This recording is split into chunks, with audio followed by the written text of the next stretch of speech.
Well, shalom, shalom. Welcome, welcome, world changers. And thanks again, Hannah, for the beautiful music. That was amazing, as always.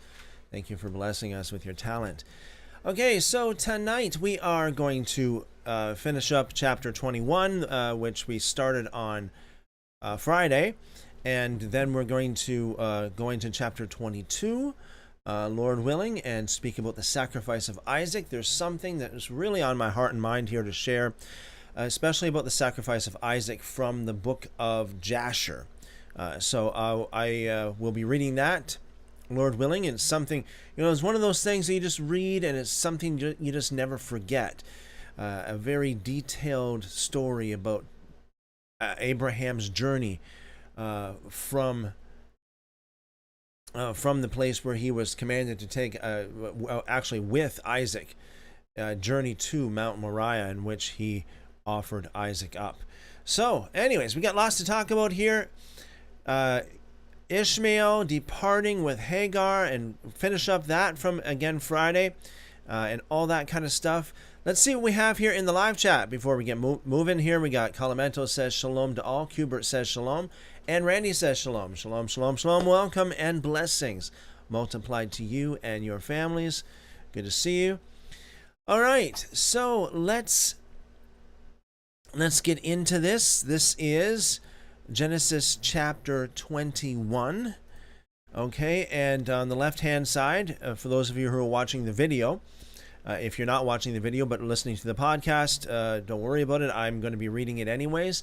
But on the left-hand side of the screen, I have Genesis chapter 21. I'm going to start with verse 9 because this is where we left off on Friday, and I'm going to read that. On the left-hand side of the screen is the New King James, which is based on the Masoretic text. On the right-hand side, I have a different manuscripts ranging from the Septuagint, the Samaritan. I'm also going to be going to the Book of Jubilees, Jasher, and Legends of the Jews, if need be. All right. Okay, guys, so let's start this. Genesis chapter 21, verse 9. I'm reading, starting with the New King James Version. It says, "And Sarah saw the son of Hagar, the Egyptian, whom she had borne to Abraham, scoffing." So we spoke a lot about this on Friday. I'm not going to go back over that, but that word right there is got a lot of meaning to it. Verse 10. "Therefore she said to Abraham, Cast out this bondwoman and her son, for the son of this bondwoman shall not be heir with my son, namely with Isaac. And the matter was very displeasing in Abraham's sight because of his son." I can just imagine, it's like, wait, you're telling me to cast out my son? Well, this is that's a hard demand. So notice that Sarah called Hagar bondwoman. Now, earlier on, we read that Sarah gave Hagar to Abraham as a wife, and therefore not as so she had to be a wife instead of a slave. Okay, so we have these differences here. So apparently Sarah changed her mind and said, okay, she's not your wife anymore. She's back to the bondwoman stage. Miles says, hey, hello, Miles. Welcome and blessings multiplied to you and your family. Good to see you. So Sarah here had a change of mind, a change of her, she basically withdrew everything that she gave to Abraham, basically. Yeah, so the Septuagint, let's read that. I'm going to start with verse 10. She said to Abraham, Cast out this bondwoman and her son, for the son of this bondwoman shall not inherit with my son. And the Holy Peshitta Bible translation, which is the Aramaic, otherwise known as the Syriac, says, And she said to Abraham, Cast out this maidservant and her son, because the son of this maid will not inherit with my son Isaac. And it says here, and the response was very distressing in the eyes of Abraham concerning the matter of his son. Yes, and also the Septuagint says the word appeared to be very hard before Abram concerning his son. Absolutely, I can just imagine. And then the Vulgate as well. Cast out this bondwoman and her son, for the son of this bondwoman, the bondwoman will not be heir with my son. Abraham took this grievously for his son. Yes. I can just imagine that would be definitely a hard pill for Abraham to swallow. Moving on, New King James, verse 12. But God said to Abraham, do not let it be displeasing in your sight because of the lad or because of your bondwoman. Whatever Sarah has said to you, listen to her voice, for in Isaac your seed shall be called. And yet I will also make a nation of the son of the bondwoman, because he is your seed. Septuagint, but God said to Abraham, let it not be hard before you concerning the child and concerning the bondwoman. In all things whatsoever Sarah shall say to you, hear her voice, for in Isaac shall your seed be called. And again, the Syriac says, and God said to Abraham, do not let it be distressing in your eyes concerning the boy and concerning your maidservant. Listen to her voice and everything that Sarah spoke to you, because your seed shall be called in Isaac. So this is different. No, it's pretty much the same. And then the Latin Vulgate says, God said, let it not be grievous to you for the boy and for your bondwoman, and in all that Sarah has said to you, hearken to her voice, for in Isaac shall your seed be called. All right. Okay. Seek the Lord says shalom. Shalom. Seek the Lord. Welcome and blessings. Blessings multiplied to you. Okay. So, all right, we're going to move on here with the reading, but just before that, I got just one little thing I must do here. Can you guys give me about 2 or 3 minutes? I'll be right back.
Thanks again, guys, for your patience. I appreciate that. So we're going to continue here. Genesis chapter 21, verse 14. So Abraham arose early in the morning and took bread and a skin of water, and putting it on her shoulder, he gave it to the boy and to Hagar. He gave it and the boy to Hagar. and sent her away. Then she departed and wandered in the wilderness of Beersheba, and the water in the skin was used up, and she placed the boy under one of the shrubs. Then she went and sat down across from him at a distance, at about a bow shot, for she said to herself, "Let me not see the death of the boy."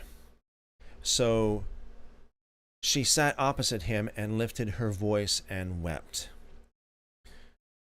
Septuagint, verse 12 says, "But God said to Abraham," okay, we read that, sorry. That would be verse 14 through 16. "And Abraham rose up in the morning and took the loaves and the skin of water and gave them to Hagar, and he put the child on her shoulder and sent her away, and she, having departed, wandered in the wilderness near the well of the oath." So again, I prefer the translation here as opposed to the transliteration here. Wandered in the wilderness. See, in the Septuagint, it actually translates the word, the Hebrew word, whereas in the New King James, it is transliterated as if it is a name that's transliterated here. So instead of saying, well, the New King James says, "Then she departed and wandered in the wilderness of Beersheba," whereas in the Septuagint, "she, having departed, wandered in the wilderness near the well of the oath." Moving on with the Septuagint, verse 15, "And the water failed out of the skin, and she cast the child under a fir tree. And she departed and sat down opposite him at a distance, as it were a bow shot. For she said, 'Surely I cannot see the death of my child.' And she sat opposite him, and the child cried aloud and wept."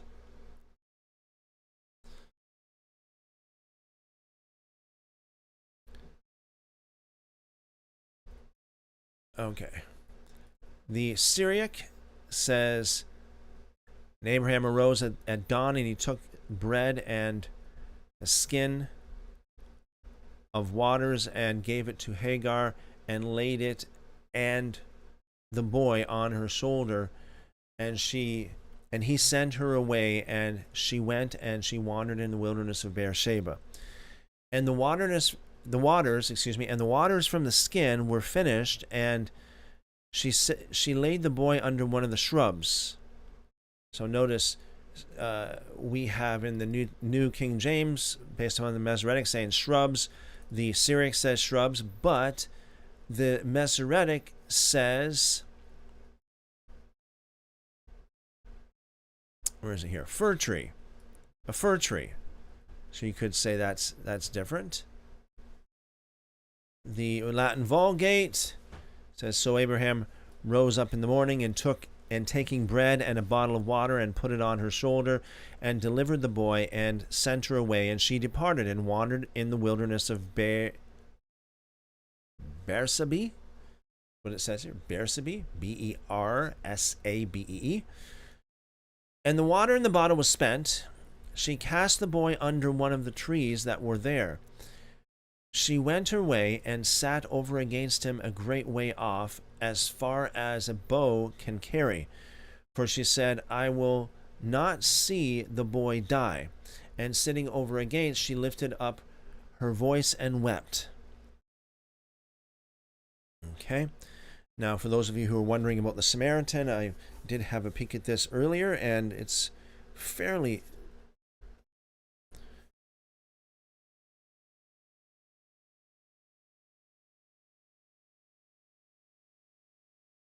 It's pretty much the same.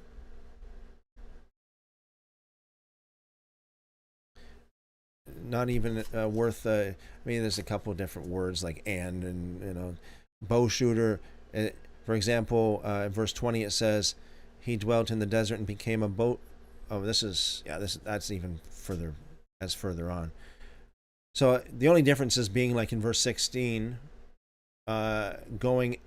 The Samaritans would say going as far as opposed to the Masoretic, which says going a good way off, a bow shot away, as opposed to going as far as a bow shot away. So the differences are insignificant. Verse 17. God heard the voice of the lad. Now, you know that's pretty good. You know that's good news when God hears. Now, here's the thing here. Now, this is interesting. Did the lad pray? Or was the lad just crying? Did the lad pray, or was the lad crying? So, it doesn't give us any specific detail, perhaps in the Legends of the Jews or in other extra biblical texts. It would give us a little bit more detail here. But it just says here, and God heard the voice of the lad. Well, again, Genesis, being Genesis, doesn't give us a lot of detail here because it doesn't tell us anywhere that the lad even spoke anything to anybody, prayer or no prayer. It doesn't say anything other than that. Just God heard the voice of the lad. Moving on with verse 17. Then the angel of the Lord called to Hagar out of heaven and said to her, "What ails you, Hagar? Fear not, for God has heard the voice of the lad where he is. Arise, lift up the lad, and hold him with your hand, for I will make him a great nation." And God opened her eyes, and she saw a well of water, and she went and filled the skin with water and gave the lad a drink. So God was with the lad. God was with the lad. And he grew and dwelt in the wilderness and became an archer. He dwelt in the wilderness of Paran, and his mother took a wife for him from the land of Egypt. This always just intrigues me to no end, because this really speaks a lot to me. Because you think about Ishmael and what became of Ishmael. Okay, earlier on in the book of Genesis, we read that Ishmael would be a wild donkey of a man. His hand would be against every man, and every man's hand against him. So, yeah,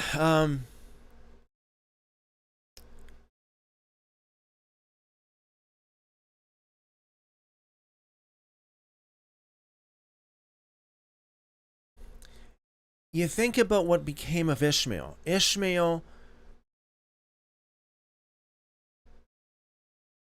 Ishmael being a man of,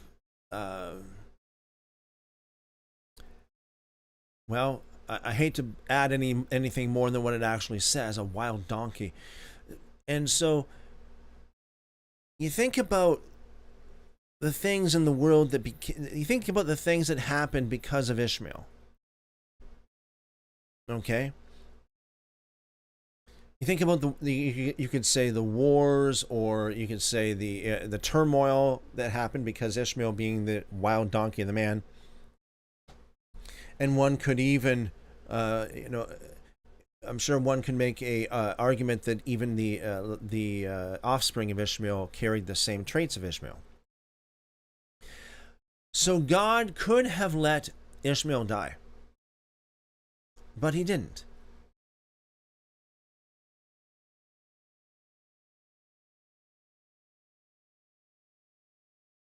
God could have let Ishmael die, but he actually sent an angel to save him. Now, what would the world look like without the descendants of Ishmael? You think about that for a moment. But it says here, God was with Ishmael. So you can even have a person who is a quote-unquote wild donkey of a man, who's going to be against every man, and still God's with him. I mean, this is what really strikes me about Ishmael. Hubert says, it seems he spoke since a cry isn't a voice. That's what it seems like he did speak, if you would say the voice. One thing we could look at is the actual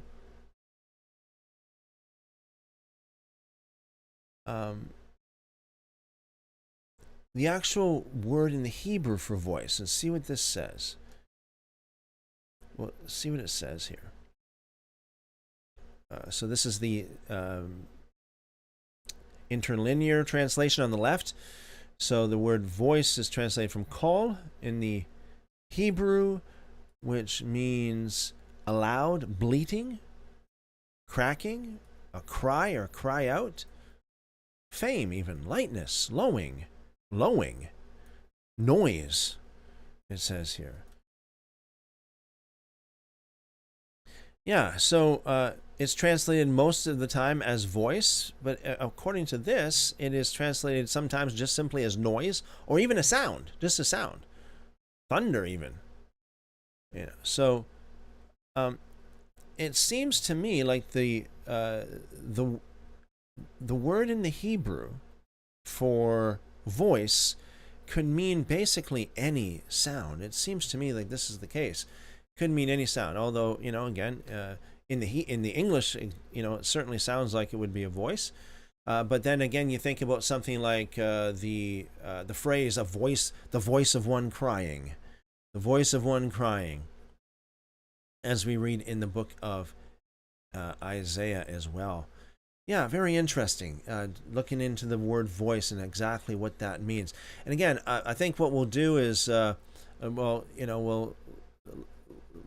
perhaps we'll learn a little bit more from the Legends of the Jews or the book of Jasher about exactly what happened. How did Ishmael respond? Was he just like crying as in weeping, or was he actually praying? Was he crying out? Was he calling for help? What was he doing? We don't. It doesn't give us any details here in the scriptures. Yeah. So, yeah. Thank you, Cuberts. Thank you for your comment there. Appreciate it. More. I don't want to call you moron, but it's moron H, whatever that is. It says hi, hello, welcome. Yeah, Kubert says dig a little deeper, and it could be the cries he heard. Yes, yeah. We'll find out. Hopefully, we'll read a little bit more there, see what it says in the Legends of the Jews and such, and we'll find out more about that. Thanks again, Kuberts. So, the Septuagint.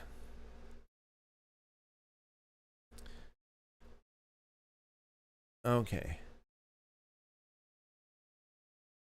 Starting at verse 17, and God heard the voice of the child from the place where he was, and an angel of God called Hagar out of heaven and said to her, "What is it, Hagar? Fear not, for God has heard the voice of the child from the place where he is. Rise up and take the child and hold him in your hand, for I will make him a great nation." And God opened her eyes, and she saw a well of springing water. And she went and filled the skin with water and gave the child drink. And God was with the child, and he grew and dwelt in the wilderness and became an archer. And he dwelt in the wilderness, and his mother took him a wife out of Paran of Egypt. Now in the New King James it says Paran, but we know that Pei and Fei in the Hebrew, the same Hebrew letter that is pronounced as a P is also pronounced like an F too in some cases. So this is compatible in the Hebrew. Paran versus Pharan. Syriac. Verse 17, and God heard the voice of the boy, and the angel of God called to Hagar from heaven and said to her, "What is happening with you, Hagar?" Well, that's a different way of putting it, isn't it? Instead of saying, "What ails you?" What's happening with you? What's up? What's up? Do not be afraid, because God has heard the voice of the boy where he is. Arise, pick up the boy, and hold your hands firmly on him, because I shall make him a great nation. And God opened her eyes, and she saw a well of waters, and she went and filled the skin with water and gave drink to the boy. And God was with the boy, and he grew and dwelt in the wilderness of Paran, and he did learn the bow in the wilderness of Paran. And his mother took for him a woman from the land of Egypt. Okay. Quick peek at the Latin.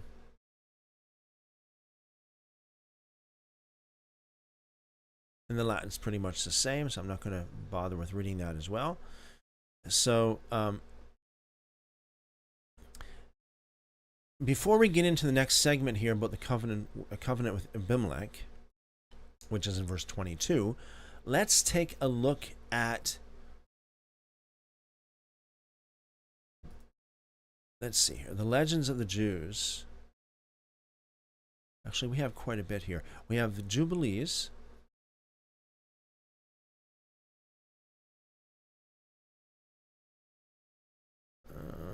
Okay, give me a second there, guys.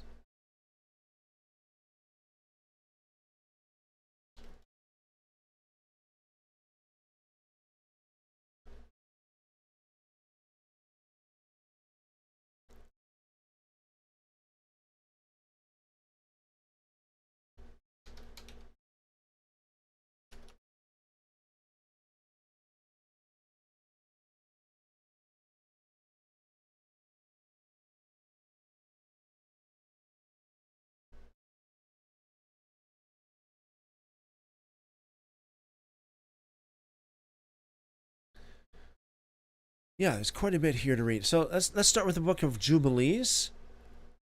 And we'll go to the book of Jasher, then we'll go to the Legends of the Jews.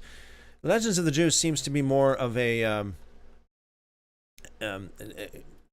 compilation which includes Jasher and Jubilees anyways. But here's from the book of Jubilees. This is from chapter 17. Okay, and it says, in the first year of the 5th week, and this is on the right-hand side for those of you who are watching, in the first year of the 5th week, again, these would be weeks of years, Isaac was weaned in this Jubilee, and Abraham made a great banquet in the 3rd month, and on the day his son Isaac was weaned, and Ishmael, the son of Hagar, the Egyptian, was before the face of Abraham his father in his place, and Abraham rejoiced and blessed God because he had seen his sons and had not died childless. And he remembered the words which he had spoken to him on the day on which Lot had departed from him. And he rejoiced because the Lord had given him seed upon the earth to inherit the earth. And he blessed with all his mouth the Creator of all things. And Sarah saw Ishmael playing and dancing, and Abraham rejoicing with great joy.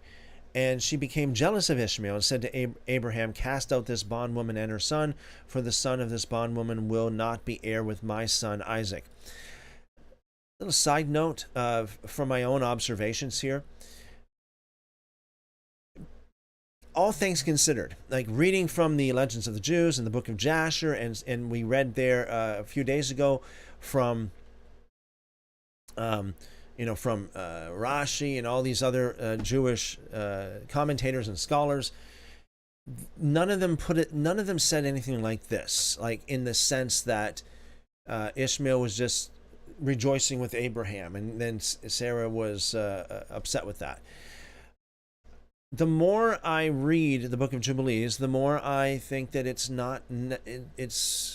I don't think it's all that historical.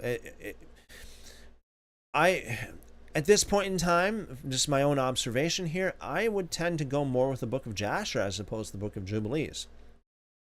Not to say that there isn't truth to this, it just doesn't seem to jive on many different ways, the book of Jubilees. So let's go back here again.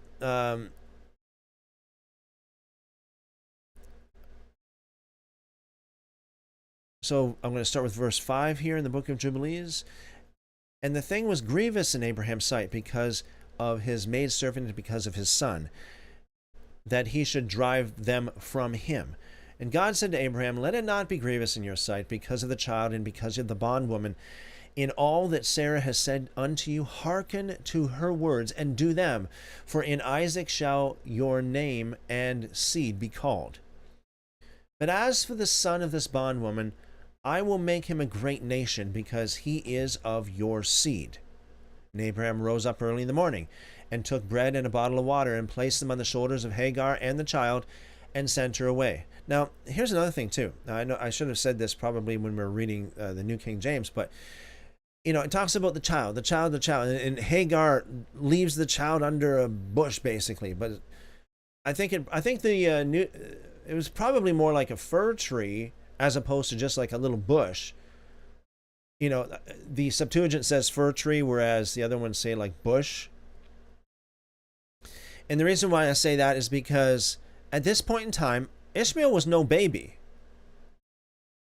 Like, he would have been probably, close to 20 maybe?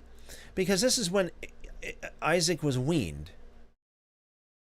So depending on your source and depending on how you interpret when the ancient Jewish, these people would wean a child, I've heard anything from, it could have been like a year to even up to 7 years, believe it or not. I've heard this. So we know that Ishmael was 13 years old. 13 years old when Isaac was born. And I don't think Isaac would have been a baby. I don't think Ishmael would have been persecuting a baby like how he did. I think that Isaac would have been at least a young boy. So when he was weaned, he would have been, again, I'm not sure the exact number of years, but I would expect him to be older than, let's say, 2 years old. Probably older than that, So that would bring up Ishmael to be like 15 years old plus. 15 to 20 years old. So this was no little baby that Hagar was dealing with here. This was a young man, Ishmael. And so I can't see, Hagar just stuffing, a teenage Ishmael under a bush.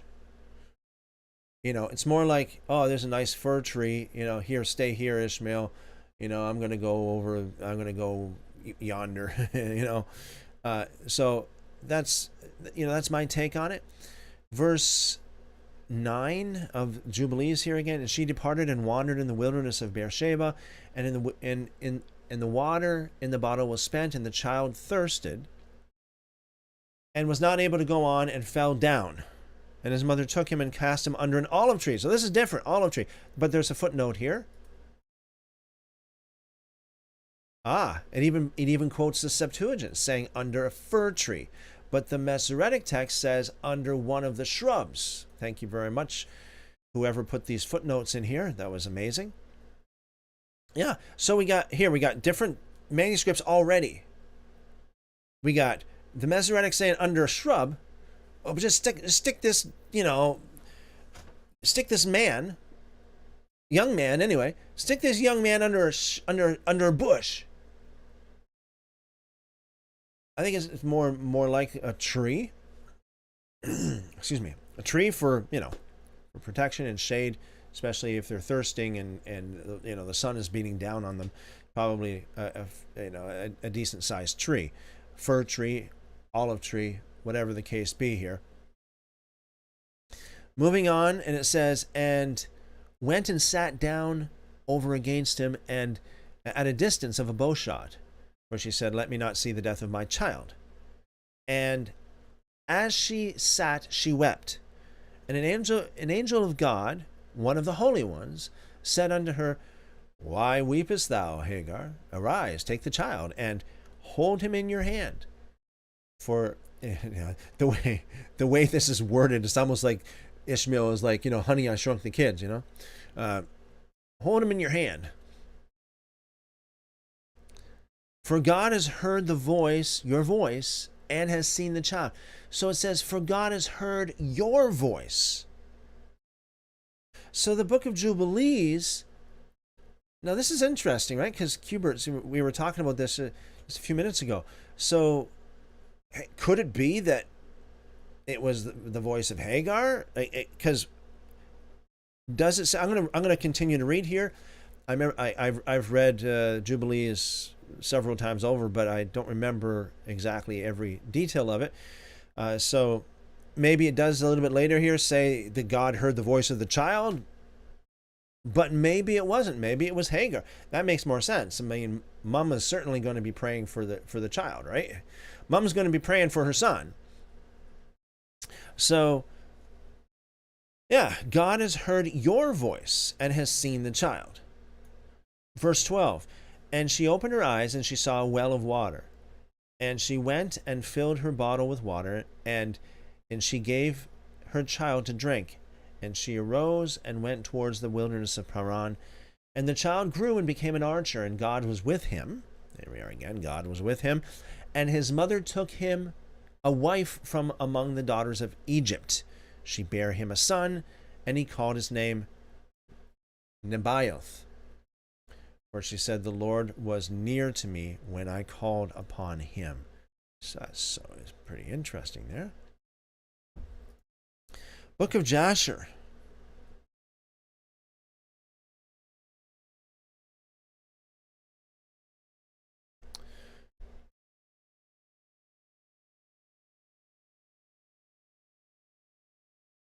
Book of Jasher. Okay, I'm going to start with just at the beginning of chapter 21. Again, those of you who are watching, it's on the right-hand side. So, Book of Jasher here. I'm going to start here. Yeah, we'll read. Yeah, so this talks about what Ishmael did to Isaac too. So this is really interesting stuff. Verse 1. And it was at that time, at the end of a year and 4 months of Abraham's dwelling in the land of the Philistines in Gerar, that God visited Sarah. I love that. Don't you want God to visit you? You know, it's providing that it's a good visit, right? Because, again, to have a visit, the coming of the Lord doesn't necessarily mean a good thing, especially if it's going to be, if you're not on the right side of history. So God visited Sarah, and the Lord remembered her, and she conceived and bare a son to Abraham. And Abraham called the name of the son which was born to him, which Sarah bare to him, Isaac. And Abraham circumcised his son Isaac at 8 days old, as God had commanded Abraham to do unto his seed after him. And Abraham was 100, and Sarah 90 years old when Isaac was born to them. And the child grew up, and he was weaned, and Abraham made a great feast upon the day that Isaac was weaned. And Shem and Eber, you guys, it's interesting, by the way, historically speaking, the name Eber is the roots of the actual word Hebrew. Hebrew, Eber, very, very similar. Adrian says shalom. Shalom, Adrian. Welcome. Blessings multiplied to you. Good to see you. Shem and Eber, it says here. Now, look at this now. Just out of, here is really, this is something that I think a lot of people would miss, just kind of gloss over this or miss this. But here we have Shem alive when Abraham is alive. And not only when do we have Shem alive with Abraham and also Abraham being alive, but here Shem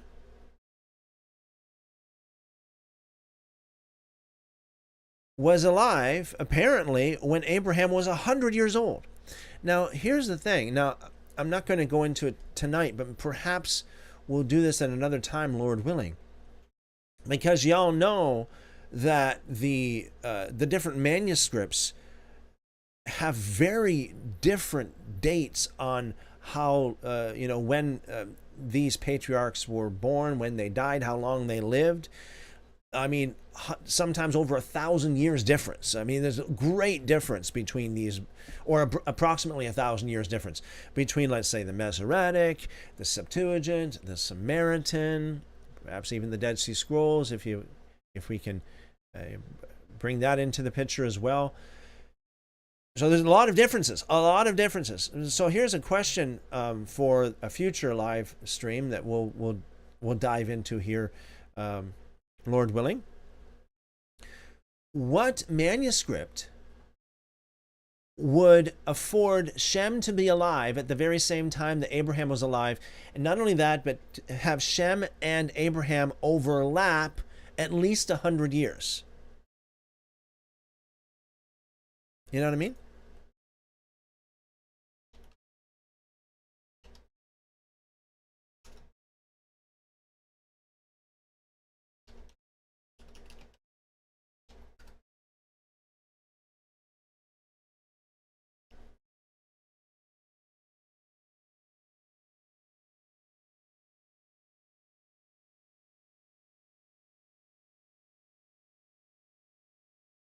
Because, see, some people could make the argument.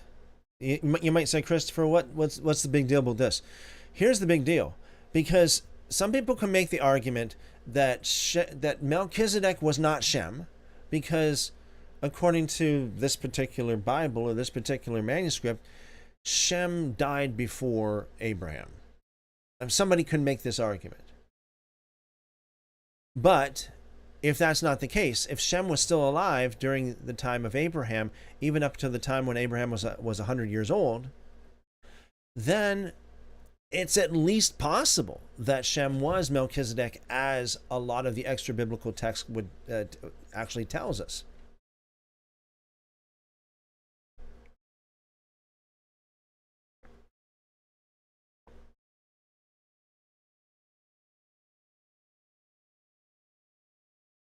Val says Shem was born before the flood, plus Avram have Torah from Shem.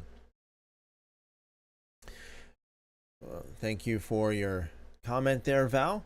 I do believe that the Torah was transmitted from person to person like this. It is possible as well for them to have a revelation from God as well.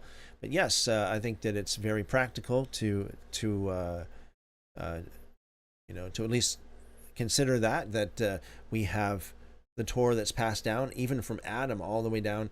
Because according to the book of Enoch, wasn't it, or the book of Joshua, where Adam was even alive when Enoch was alive too. And so, all of these patriarchs could have passed down all this information, the Torah and all this kind of stuff in the history, very quite efficiently, actually, especially when they lived so long. Yes, thank you, Val. Yeah, so anyways, I find this to be very interesting, because Shem, being in the scene, at the scene right here, could very well be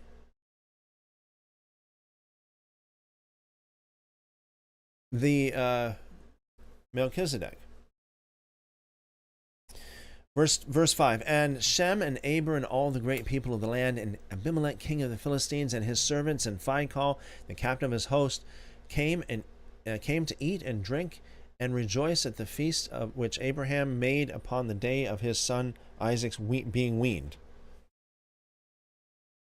Verse 6, also Terah, the father of Abraham, and Nahor, his brother, came from Haran, they and all belonging to them, for they greatly rejoiced on hearing that a son had been born to Sarah. Okay, so, baby shower, Verse 7, and they came to Abraham, and they ate and drank at a feast which Abraham made upon the day of Isaac's being weaned. And Terah and Nahor, or Nahor, as some people might call him, rejoiced with Abraham, and they remained with him many days in the land of the Philistines. And at that time, Serug, the son of Reu, died in the first year of the birth of Isaac, son of Abraham. All the days of Serug were 239 years, and he died.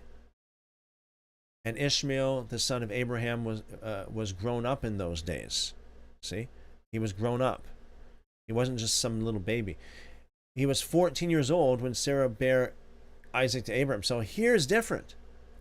This is a So according to this particular book, it's an extra year compared to the Masoretic text. So that's interesting too. Yeah, so we got the book of Jasher saying that Ishmael was 14. Well, I guess, you know what?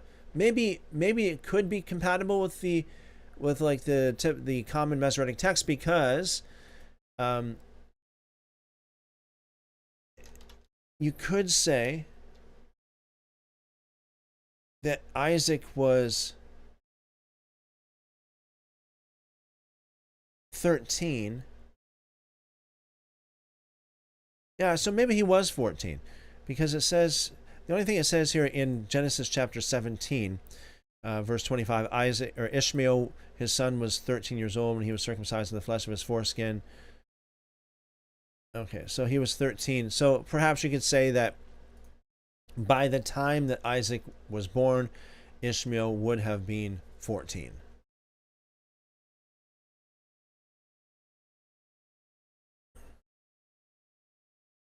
Val says the Ten Commandments out of before the Mount Sinai. Yes, the Torah did exist, I do believe, before Mount Sinai, for sure. Thank you, Val. Okay, moving on with the book of Jubilees.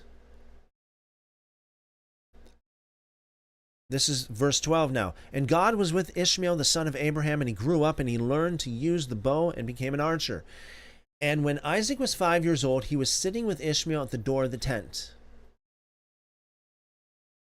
Isaac was 5 years old, sitting with Ishmael at the door of the tent. So now Ishmael would have been 19 then, right? 19 years old. It says, Ishmael came to Isaac and seated himself opposite him, and he took the bow and drew it and put the arrow in it and intended to slay Isaac. Oh, so this really adds a lot to the story as how Ishmael was mocking or playing with or jesting with or being violent towards persecuting Isaac. So this makes more sense than the book of Jubilees, where the book of Jubilees just makes it like, oh, Sarah looks out and she sees Abraham and Ishmael just having fun. No, yeah, Abraham and Ishmael just rejoicing, having fun. Oh, and she gets jealous, and then she cast out her, the bondwoman and her son. It makes much more sense that Ishmael, and it also actually it goes right in line with what we read in the Legends of the Jews, and also from the Jewish scholars and commentators, that Ishmael was actually a great threat to Isaac. A great threat. So here, yeah, again, this is book of Jasher, chapter 21, verse 14. Ishmael came to Isaac and seated himself opposite him.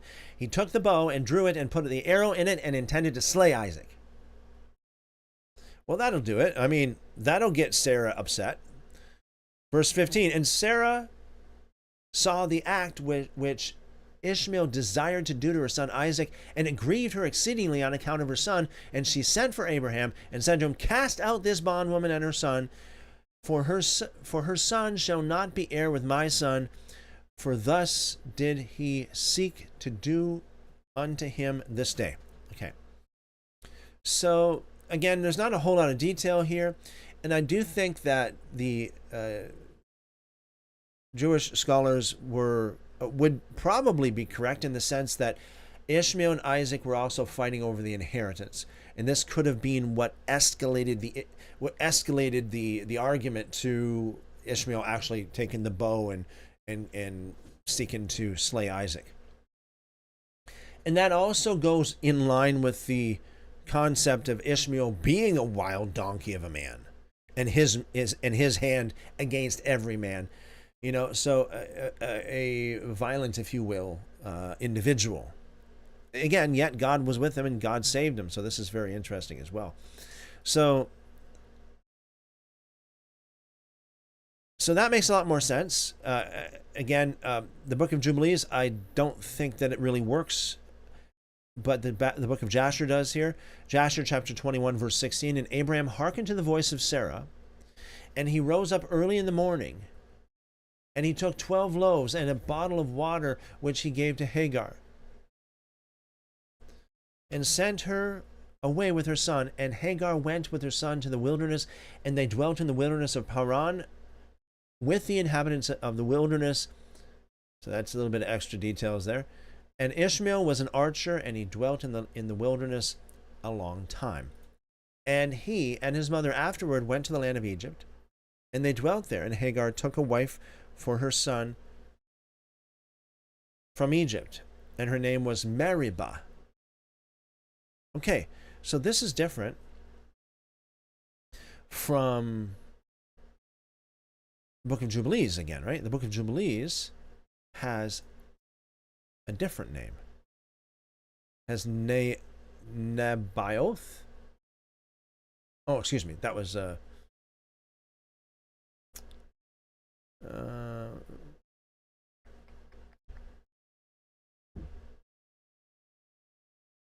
okay, yeah, sorry. That was Isaac's son. But it does not name, excuse me, Ishmael's son, but it does not name Ishmael's wife here. Okay, back to the book of Jasher, Meribah.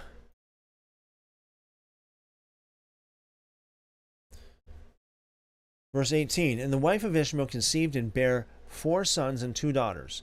And Ishmael and his mother and his wife and children afterward went and returned to the wilderness, and they made themselves tents in the wilderness in which they dwelt, and they continued to travel and then to rest monthly and yearly. And God gave Ishmael flocks and herds and tents on account of Abraham his father, and the man increased in cattle.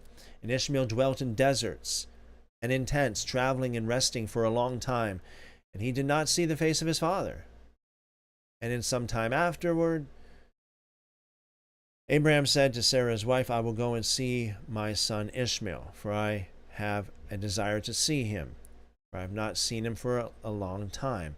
And Abraham rode upon one of his camels to the wilderness to seek his son Ishmael, for he heard that he was dwelling in a tent in the wilderness and with all belonging to him.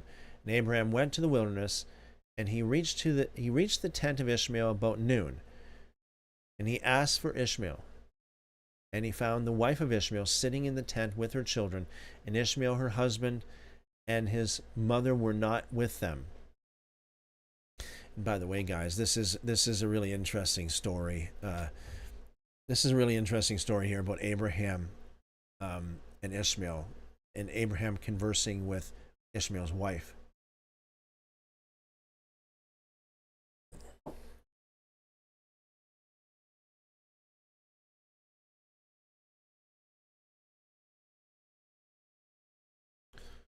Verse 25, Abraham asked the wife of Ishmael, saying, Where is Ishmael gone? And she said, He has gone to the field to hunt. And Abraham was still mounted upon the camel, for he would not get off to the ground, as he had sworn to his wife Sarah that he would not get off from the camel. And Abraham said to Ishmael's wife, My daughter, give me a little water that I may drink, for I am fatigued from the journey. And Ishmael's wife answered and said to Abraham, We have neither water nor bread. And she continued sitting in the tent and did not notice Abraham. Neither did she ask him who he was. But she was beating her children in the tent. Well, that's quite the wife for Ishmael, isn't it? Isn't that quite the wife? She was beating her children in the tent, and she was cursing them. And she also cursed her husband Ishmael and reproached him. And Abraham heard the words of Ishmael's wife to her children, and he was very angry and displeased. And Abraham called to the woman to come out to him from the tent. And the woman came and stood opposite to Abraham, for Abraham was still mounted upon the camel. And Abraham said to Ishmael's wife, When your husband Ishmael returns home, say these words to him. A very old man from the land of the Philistines came here to seek you, and thus was his appearance and figure. I did not ask him who he was, and seeing you were not here, he spoke unto me and said, When Ishmael your husband returns, tell him, Thus did this man say, When you come home, put away this nail of the tent, which you have placed here, and place another nail in its stead. And Abraham finished his instructions to the woman, and he turned and went off on the camel homeward. And after Ishmael came from the chase, he and his mother, and returned to the tent, and his wife spoke these words to him, A very old man from the land of the Philistines came to seek you, and thus was his appearance and figure. I did not ask him who he was, and seeing You were not home. You were not at home. He said to me, when your husband comes home, tell him, thus says the old man, put away the nail of the tent which you have placed here, and place another nail in its stead. And Ishmael heard the words of his wife, and he knew that it was his father, and that his wife did not honor him. So Ishmael knew that Abraham was talking about his wife. That nail was symbolic of his wife. Verse 36, and Ishmael understood his father's words that he had spoken to his wife, and Ishmael hearkened to the voice of his father, and Ishmael cast off that woman, and she went away. And Ishmael afterward went to the land of Canaan, and he took another wife, and he brought her to his tent, to the place where he then dwelt. And at the end of 3 years, Abraham said, I will go again and see Ishmael my son, for I have not seen him for a long time. And he rode upon his camel, and went to the wilderness, and he reached the tent of Ishmael at about noon. And he asked after Ishmael. His wife came out of the tent, and she said, He's not here, my lord, for he has gone to hunt in the fields, and to feed the camels. And the woman said to Abraham, the woman said to Abraham, turn in, my lord, into the tent, and eat a morsel of bread, for your soul must be wearied on account of the journey. And Abraham said to her, I will not stop, for I am in haste to continue my journey. But give me a little water to drink, for I am thirsty. And the woman hastened and ran into the tent, and she brought out water and bread to Abraham, which she placed before him, and she urged him to eat. And he ate and drank, his heart was comforted, and he blessed his son Ishmael. And he finished this meal, and he blessed the Lord, and said to Ishmael's wife, when Ishmael comes home, say these words to him. A very old man from the land of the Philistines came here, and asked after you, and you were not here.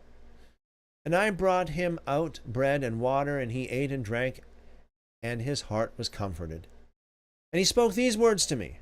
When Ishmael, your husband, comes home, say to him, the nail of the tent which you have is very good.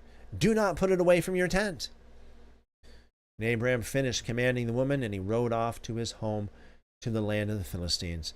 And when Ishmael came to his tent, his wife went forth and to meet him with joy and a cheerful heart.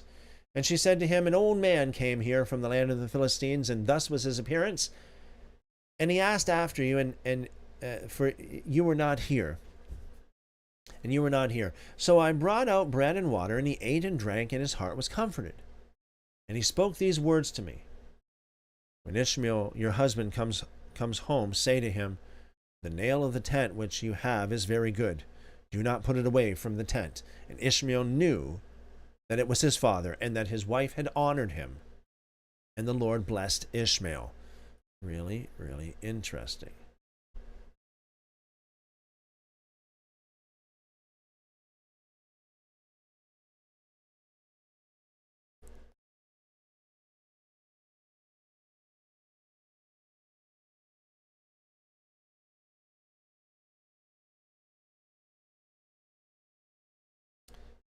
Okay, just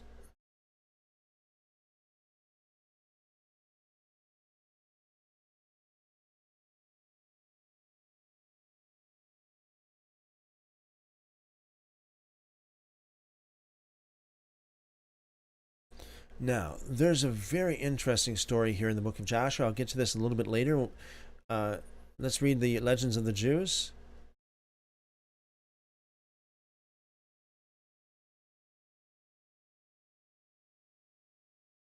Actually, just give me a second here.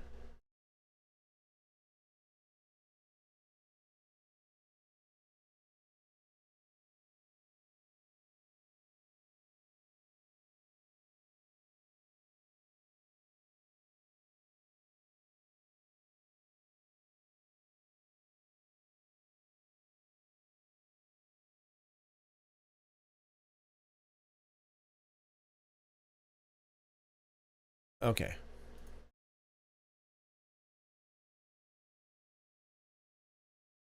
Legends of the Jews. Ishmael cast off. On the right-hand side, when Isaac grew up, quarrels broke out between him and Ishmael. Now again, this is So this means that Isaac was already grown up, whatever that means. And, we know that Ishmael was like 14 years older. Okay, so Isaac grew up. Quarrels broke out between him and Ishmael on account of the rights of the firstborn.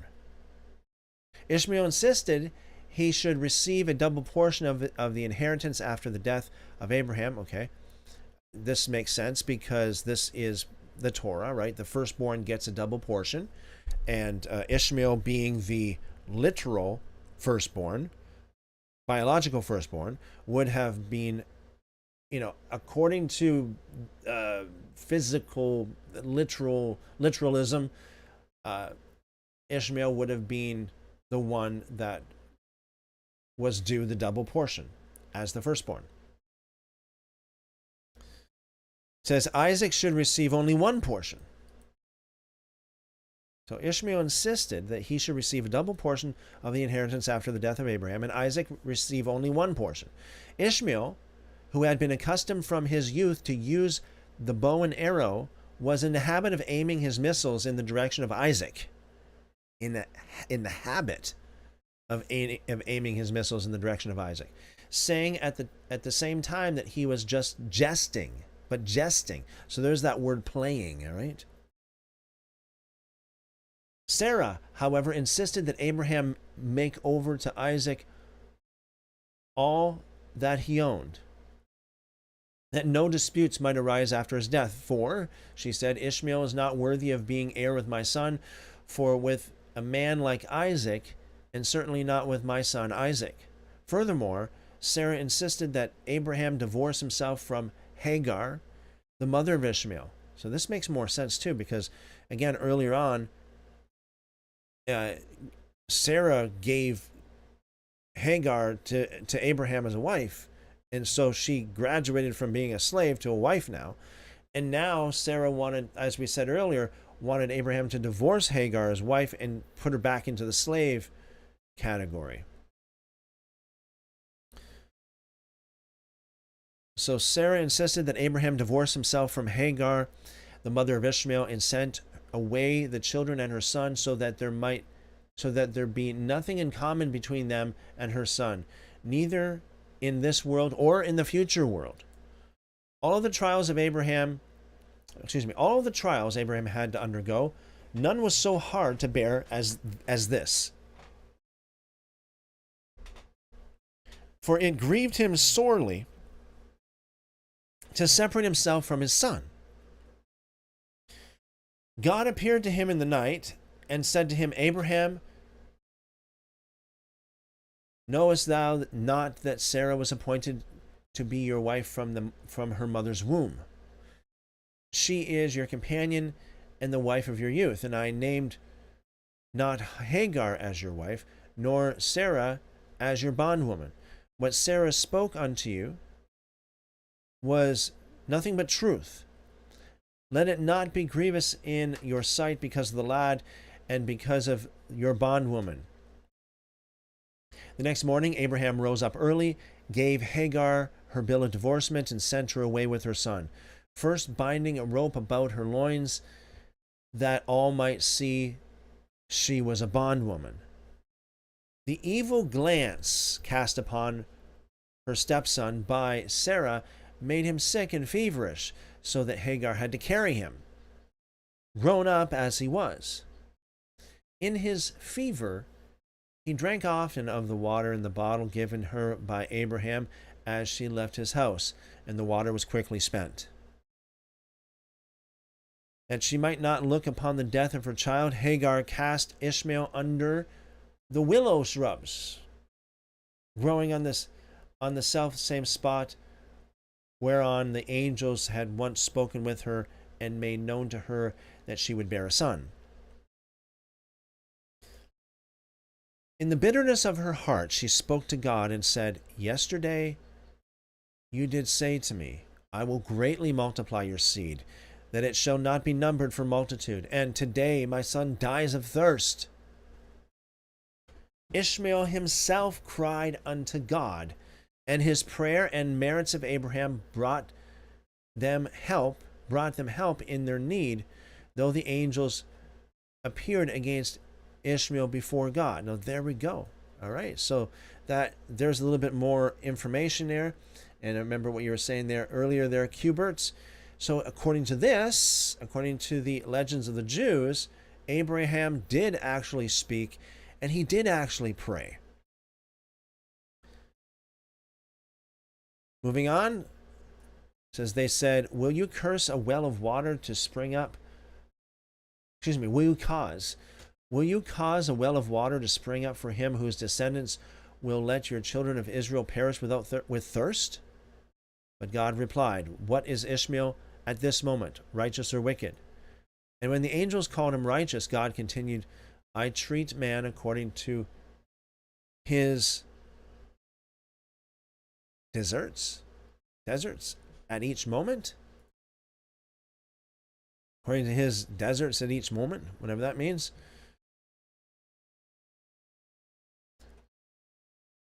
At that moment, Ishmael was pious indeed, for he was praying to God in the following words, O Lord of the world, if it be your will that I shall perish, then let me die in some other way, not by thirst, for the tortures of thirst are great beyond all others.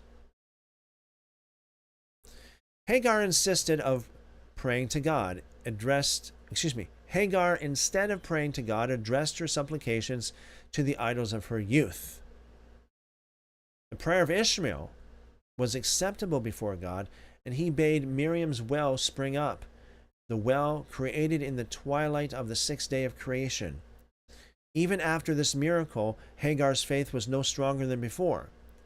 She filled the bottle with water because she feared it might again be spent, and no other would be near. Thereupon she journeyed to Egypt with her son, for, quote, throw the stick into the air as you will, it will always land on its point, unquote. Hagar had come from Egypt, and to Egypt she returned, to choose a wife for her son. The wife of Ishmael bore 4 sons and a daughter, and afterward Ishmael, his mother, and his wife and children went and returned to the wilderness. They made themselves tents in the wilderness in which they dwelt, and they continued to encamp and journey, month by month and year by year. And God gave Ishmael flocks and herds and tents on account of Abraham his father, and the man increased in cattle. And some time after, Abraham said to Sarah his wife, I will go and see my son Ishmael. I yearn to look upon him, for I have not seen him for a long time. Abraham rode upon one of his camels to the wilderness to seek his son Ishmael, for he heard that he was dwelling in a tent in the wilderness with all belonging to him. And Abraham went to the wilderness, and he reached the tent of Ishmael about noon, and he asked of him. He found the wife of Ishmael sitting in the tent with her children, and her husband and his mother were not seen with them. And Abraham asked the wife of Ishmael, where is Ishmael gone? And she said, okay, so, I think that we don't really have to read this, as this is really, I think this is from the book of Jasher, the whole story of the 2 wives of Ishmael. Yeah, pretty much the same. Covenant with Abimelech. All right, so let's read this. This is Genesis chapter 21, verse 22. And it came to pass at that time that Abimelech and Phicol, the commander of his army, spoke to Abraham, saying, God is with you in all that you do. Now, therefore, swear to me by God that you will not deal falsely with me, with my offspring, or with my posterity, but that according to the kindness that I have done to you, you will do to me, and in the land in which you have dwelt, and to the land in which you have dwelt. And Abraham said, I swear. Then Abraham rebuked Abimelech because of a well of water which Abimelech's servants had seized. And Abimelech said, I do not know who has done this thing. You did not tell me, nor had I heard of it until today. So Abraham took sheep and oxen and gave them to Abimelech, and the 2 of them made a covenant. And Abraham set 7 ewe lambs by the flock by themselves. Then Abimelech asked Abraham, what is the meaning of these 7 ewe lambs which you have set by themselves? And he said, You will take 7 ewe lambs from my hand, that they may be my witness that I have dug this well. Therefore he called the place Beersheba, because the two of them had sworn an oath there. Thus they made a covenant at Beersheba. So Abimelech rose with Phicol, the commander of his army, and they returned to the land of the Philistines. And Abraham planted a tamarisk tree in Beersheba, and there called on the name of the Lord, the everlasting God. And Abraham stayed in the land of the Philistines many days. Legends of the Jews. Speaking of the same portion here, it says, after a sojourn of 26 years in the land of the Philistines, Abraham departed there. And he settled in the neighborhood of Hebron. There he was visited by Abimelech with 20 of his grandees, who requested him to make an alliance with the Philistines. As long as Abraham was childless, the heathen did not believe in his piety. But when Isaac was born, they said to him, God is with you. But again they entertained doubt of his piety when he cast off Ishmael. They said, were he a righteous man, he would not drive his firstborn forth from his house. But when they observed the impious deeds of Ishmael, they said, God is with you in all that you do. That Abraham was the favorite of God, they saw in this too. That although Sodom was destroyed and all traffic had come to a standstill in that region, yet Abraham's treasure chambers were filled. For these reasons, the Philistines sought to form an alliance with him, to remain in force for 3 generations to come. For it is to the 3rd generation that the love of a father extends. Interesting. Reminds me of where it says in the scriptures that God visits the iniquity of the children upon the iniquity of the fathers upon the children to the 3rd and 4th generation. So it sounds like this is that kind of concept extends into the cultural the culture as well. It is to the 3rd generation that the love, of course, this is the opposite as opposed to visiting the iniquity, but 3rd generation that the love of a father extends. Before Abraham concluded the covenant with Abimelech, king of the Philistines, he reproved him on account of a well, for, quote, correction leads to love, unquote, and, quote, there is no peace without correction, unquote. The herdsmen of Abraham and those of Abimelech had left their dispute about the well to decision by ordeal. The well was to belong to the party for whose sheep the waters would rise so that they could drink of them. But the shepherds of Abimelech disregarded the agreement, and they wrested the well for their own use. As a witness and a perpetual sign that the well belonged to him, Abraham set aside 7 sheep, corresponding to 7 Noachian laws. And there we go, the 7 Noahide laws, binding upon all men alike. But God said, you give him 7 sheep. As you live, the Philistines shall one day slay 7 righteous men, Samson, Hophni, Phinehas, and Saul, with his 3 sons. And they will destroy 7 holy places, and they will keep the holy ark in their country as booty of war for a period of 7 months. And furthermore, only the 7th generation of your descendants will be able to rejoice in the possession of the land promised to them. After concluding the alliance with Abimelech, who acknowledged Abraham's right upon the well, Abraham called the place Beersheba, because they swore an oath. Because they swore both of them unto a covenant of friendship. Okay.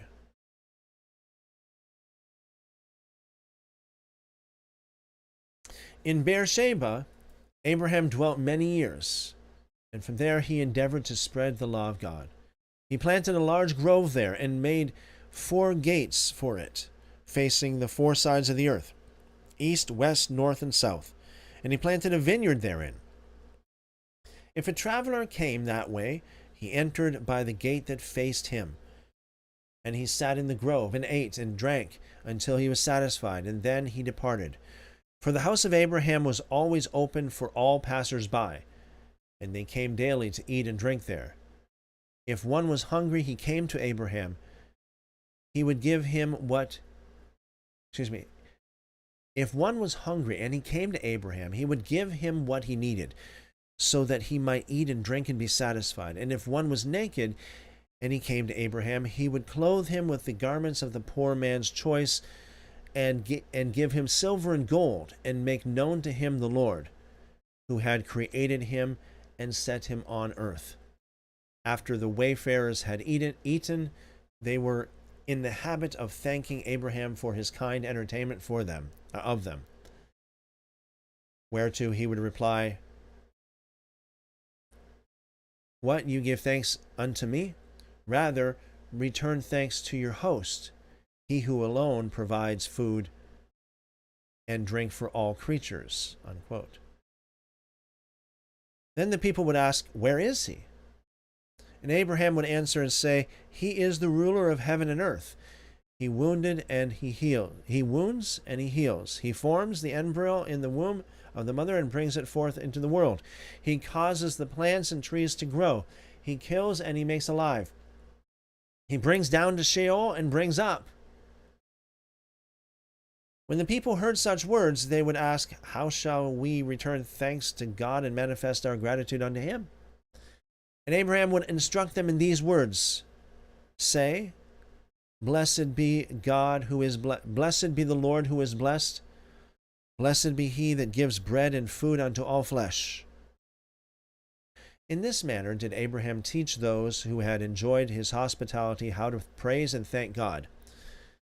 Abraham's house thus became not only a lodging place for the hungry and thirsty, but also a place of instruction where the knowledge of God and his law were taught. Okay, let's go into Genesis chapter 22. Now this is super interesting, because this is the whole story of I'm going to read at least the first 19 verses, and then we'll read the Legends of the Jews. I have not myself read the Legends of the Jews in regards to this story yet. I have read the book of Jasher, so what I'm going to do, seeing that the Legends of the Jews seems to include everything that Jasher has anyway, I'm just going to read the Legends of the Jews. I know what Jasher says, and I'll talk about that in just a moment after we're done here. Hubert's talking about what we were reading earlier, a drawn bow. That's some playtime. Yeah, that's right. Miles says, "Are you reading from Jasher when Ishmael attempts to kill Isaac?" Let me see now. That was... Now I got to remember now. That was Jasher. See, I read up to... I know that's in Jasher anyway. That's in Jasher. Now that was... Let me see here. Hold on a second. I'm reading so many things. I got to try to keep it in my... So... Just give me a second here.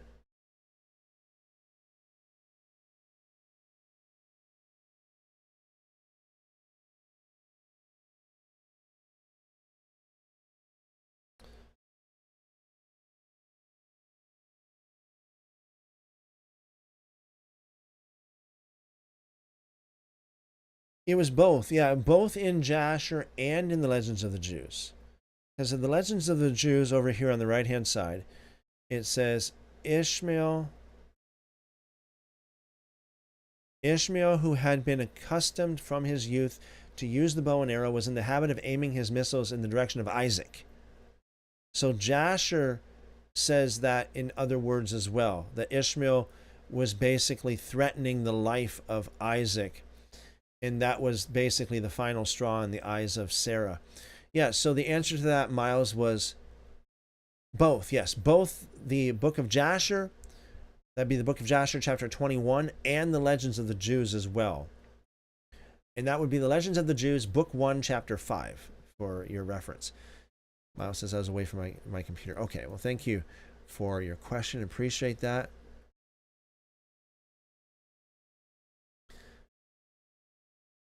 All right.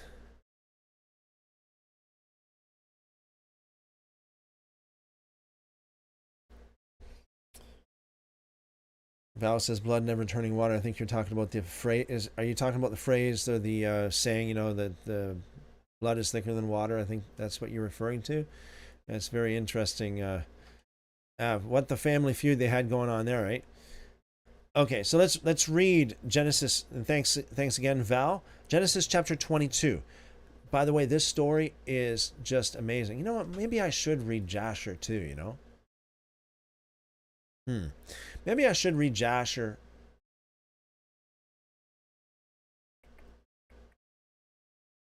Okay,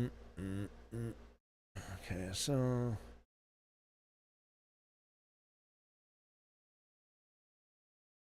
Yeah.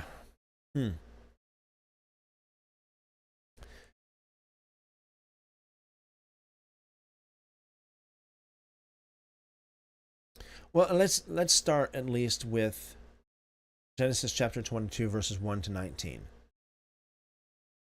I think maybe we'll see how much we can read here. On the left-hand side, guys, from the New King James, Genesis chapter 22, verse 1. Now it came to pass after these things that God tested Abraham and said to him, Abraham.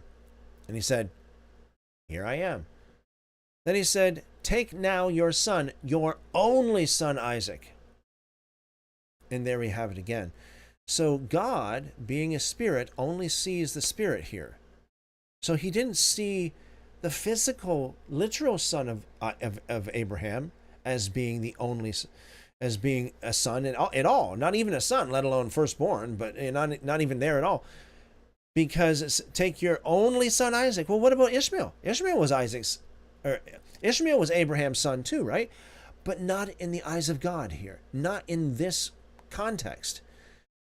And this is one of the many reasons I think that this establishes the concept that God sees the spiritual, not the physical per se. You know how we talk about this a lot, where we have, in the scriptures where it talks about life versus death. If you do this and you will live, do this and you will die. Most of the time, I believe it's talking about spiritual life and spiritual death, not physical. The just shall live by faith. Spiritual, the salvation, the eternal life. The soul that sins shall die. That's spiritual, not physical. If you obey the commandments, you will live, as it says. If you're careful to obey all the commandments of the Torah, you will live, it says in the Torah. And I don't think this is talking about necessarily physical or biological life or literal life, but rather spiritual life. Why? Because it's the Word of God, and it's the Word of God, being the Word of God, it is spiritual, and it's talking about spirit. This is why I was saying that even in the Garden of Eden, I know I'm kind of bringing this, maybe I'm opening up a subject I shouldn't be right now, but we spoke about this before in the first early few parts of our Genesis series. Adam, in the day that you eat of this, you will die. I do believe that it is talking about spiritual death and not physical death. And once again, I think the book of Jubilees is off on that. And I think that the author of the book of Jubilees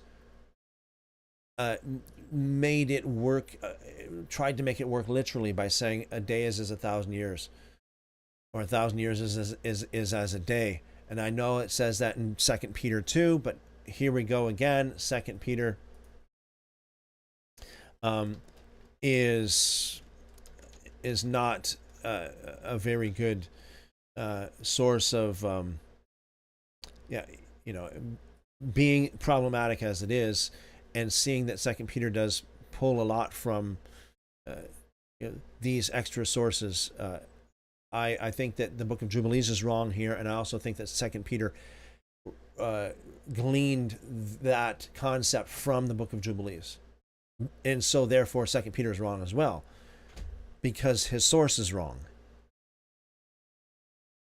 This is what I see, and this is also confirmed by the parable of the prodigal son. When the son came home, my son was dead, but now he's alive. What do you mean he was dead? He never did die. Well, he did spiritually, not physically. And again, we have Paul on numerous occasions telling his readers, you were dead in your trespasses and sins, but now you are alive in Christ. And also in the Gospel of John, if I can quote this, and I do believe, being it historical or not, it is true in what it says, that God is the God of the dead, or excuse me, God is the God of the living, not the God of the dead.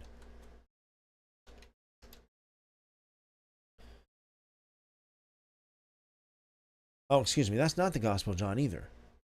That is Matthew, Mark, and Luke. My mistake. It was Matthew. It's Matthew chapter 22, verse 32. Mark chapter 12, and Luke chapter 20. So yeah, God is not the God of the dead. He's the God of the living. And he said, I am the God of Abraham. I'm the God of Isaac. I'm the God of Jacob. He's not the God of the dead. He's God of the living. So in saying that, Jesus proclaimed Abraham, Isaac, and Jacob to be alive, even though their bodies were in the tombs.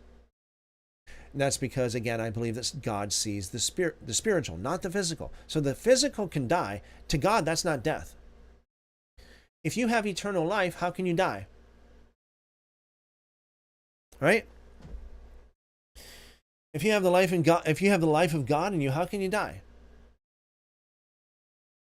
So I'm just bringing up these points to support what I'm saying here.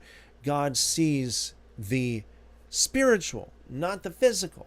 So in this case here in Genesis chapter 22, again, verse 2, take your only son Isaac. What do you mean only son Isaac? It's like Ishmael didn't exist. Ishmael don't exist. Well, but he is not only the son of Abraham, but he's also the firstborn son of Abraham. So why say take your only son Isaac? It should say take your junior son Isaac, not your elder son Isaac. Take your second-born son Isaac, but no, only son, which would mean firstborn. Take now your son, your only son Isaac, it says here in Genesis 22, verse 2, whom you love, and go to the land of Moriah, and offer him as a burnt offering on one of the mountains of which I shall tell you. So Abraham rose early in the morning and saddled his donkey, and took two of his young men with him, and Isaac his son, and he split the wood for the burnt offering, and arose and went to the place of which God had told him. Then on the third day Abraham lifted his eyes and saw the place afar off.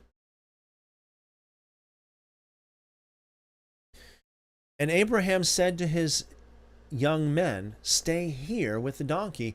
The lad and I, there's a footnote here by the word lad, or young man, okay.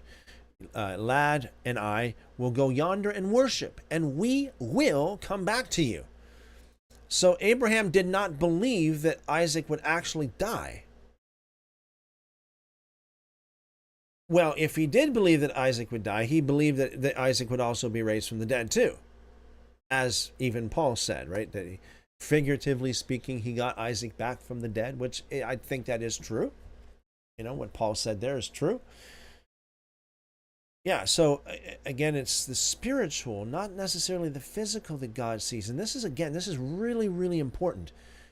It's like, what did Abraham do to Isaac spiritually? Figuratively, if you will. He actually did sacrifice Isaac figuratively, or spiritually, you could say. But Abraham, with his, he knew that God said that Isaac will be a man of, the world would be blessed through him. So Abraham knew that God doesn't lie, and he knew that Isaac must be brought back from the dead. If God says sacrifice him, then Isaac's going to have to come back anyway, because God said that his descendants are going to be a blessing for the world. Verse 6. So Abraham took the wood of the burnt offering and laid it on Isaac his son. And he took the fire in his hand and a knife, and the two of them went together. But Isaac spoke to Abraham his father and said, "My father." And he said, "Here I am, my son." And he said, "Look, the fire and the wood, but where is the lamb for the burnt offering?" The lamb has another footnote here. Goat. Well, that's different. Where's the goat? You know what? Let's see what the other manuscripts have to say here. This will be Genesis 22, verse 7. The Septuagint says sheep. The Syriac says lamb.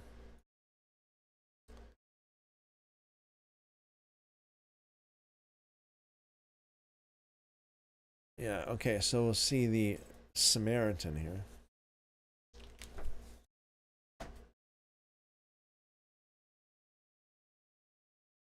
Sheep.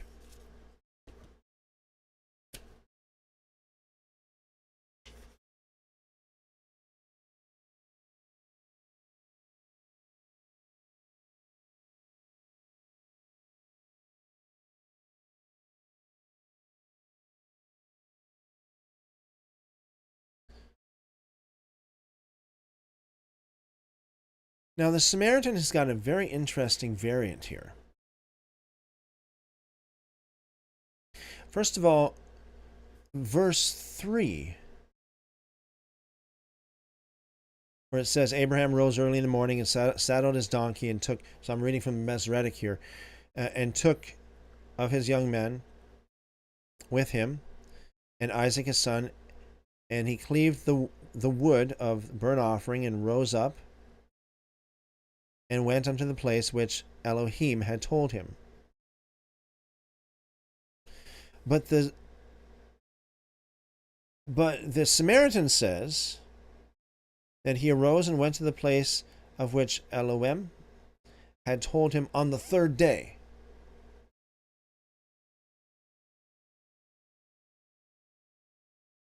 Now that's interesting, because what's this thing about the third day here? I know some of you might be thinking, well, hey, this is the third day he rose again, right? This is one of the hidden prophecies of what Paul was talking about, as it's prophesied that he will rise again on the third day. Well, he went to the place in which Elohim, or Elohim, you could say, had told him on the third day. Yeah. I don't know what to make of that, but that's what we have anyways. It's a very interesting variant there. Moving on here, Masoretic, verse 8, Genesis 22, verse 8, and Abraham said, "My son, God will provide for himself a lamb for a burnt offering." So the two of them went together. And they came to the place of which God had told him. And Abraham built an altar there and placed the wood in order. And he bound Isaac his son and laid him on the altar upon the wood.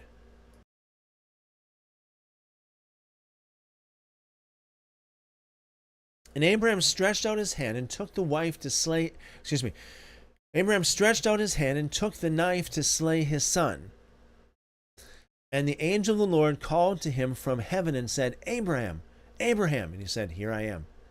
And he said, "Do not lay your hand on the lad or do anything to him, for now I know that you fear God, since you have not withheld your son, your only son, from me." Then Abraham lifted his eyes and looked, and there behind him was a ram caught in the thicket by its horns. And Abraham went and took the ram and offered it up for a burnt offering instead of his son. And Abraham called the name of the place, the Lord will provide. I love this. Again, I like the translation as opposed to the transliteration, which would be Yahweh Jireh, or Jehovah Jireh, as some people put it. As it is said to this day, in the mount of which the Lord had, in the mount of the Lord it shall be provided. Verse 15. Then the angel of the Lord called to Abraham a second time out of heaven and said, By myself I have sworn, says the Lord, because you have done this thing and have not withheld your son, your only son. Blessing will I bless you, and multiplying will I multiply your descendants as the stars of heaven and as the sand which is on the seashore. And your descendants shall possess the gate of their enemies. In your seed all the nations of the earth will be blessed, because you have obeyed my voice. So Abraham returned to his young men, and they rose and went together to Beersheba, and Abraham dwelt at Beersheba.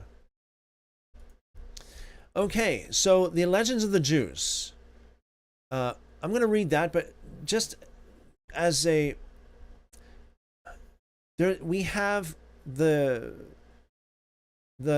book of Jubilees, as well as the book of Jasher,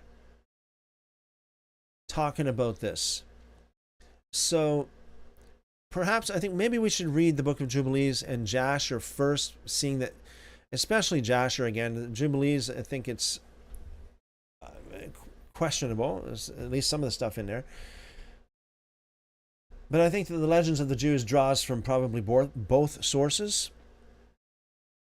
So this is Jubilees, book of Jubilees, chapter 16, verse 15.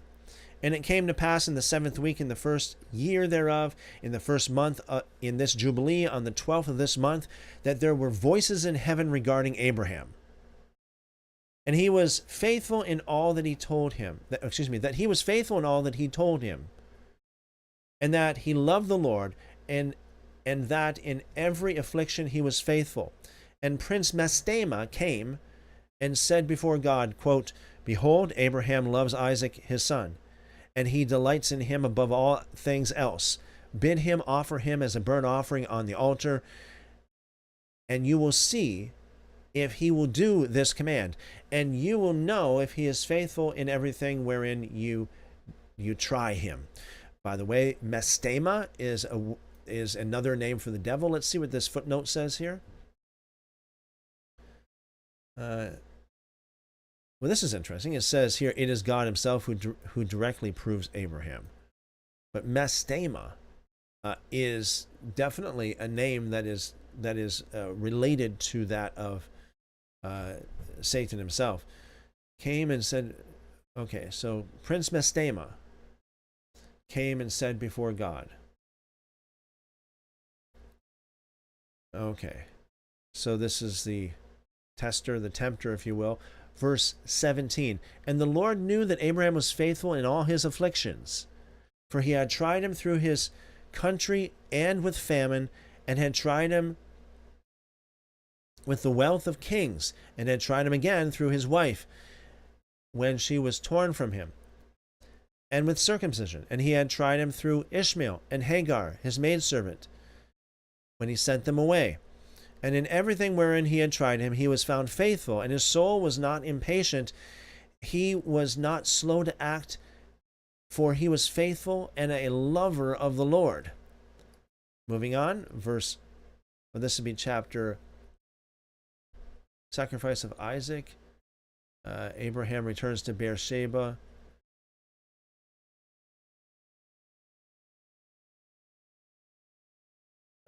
Excuse me, here, I think earlier. Yes. Okay, this would be chapter 18. And God said to him, Abraham, Abraham, and he said, Behold, here I am. Here am I. And he said, Take your beloved son, whom you love, even Isaac, and go unto the high country, and offer him as on one of the mountains which I will point out unto you. And he rose early in the morning and saddled his donkey and took his 2 young men with him and Isaac his son and clave the wood of the burnt offering. And he went to the place on the 3rd day. Look at this. 3rd day. Similar to the Samaritan, right? And he saw the place afar off, it says here, verse 4. And he came to a well of water, and he said to his young men, Stay here with the donkey, that I and the lad shall go yonder, and when we have worshipped, we shall come again to you. And he took the wood of the burnt offering and laid it on Isaac his son. See, this is kind of like a picture, almost like of Jesus carrying the cross, right? Yeshua carrying the cross. And he took in his hand the fire and the knife, and they went both of them together to that place. And Isaac said to his father, Father. And he said, Here am I, my son. And he said, Behold the fire and the knife and the wood, but where is the sheep for the burnt offering, father? And he said, God will provide for himself a sheep for a burnt offering, my son. And he drew near to the place of the mount of God, and he built an altar, and he placed the wood on the altar, and bound Isaac his son, and placed him on the wood that was upon the altar, and stretched forth his hand to take the knife to slay Isaac his son. And I stood before him. See, so again, the book of Jubilees is written from the point of view of an angel. It's supposed to be an angel that actually dictated to Moses what to write. So this would be the angel, or angel of the Lord, stood before him and before the prince of Mastema. Now it says here in the footnotes, Mastema is the name given to a whole class of evil spirits, or Satans, wherein elsewhere of the prince of these himself. So before the prince of the Mastema, this would be the devil himself then. And the Lord said, Bid him not to lay his hand on the lad, nor do anything to him, for I have shown that he fears the Lord. Unquote. And I called to him from heaven, and he said unto him, Abraham, Abraham. And he was terrified and said, Behold, here am I. And he said, Lay not your hand upon the lad, neither do anything to him, for now I have shown that you fear the Lord, and have not withheld your son, your firstborn son, from me. And the prince of Mastema was put to shame. And Abraham lifted up his eyes and looked, and behold, a single ram caught by his horns. And Abraham went and took the ram and offered it for a burnt offering instead of his son.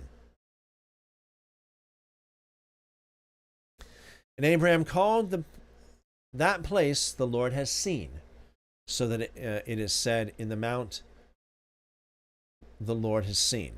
That is Mount Zion, Mount Sion. And the Lord called Abraham by his name a second time from heaven, as he caused us to appear to speak to him in the name of the Lord.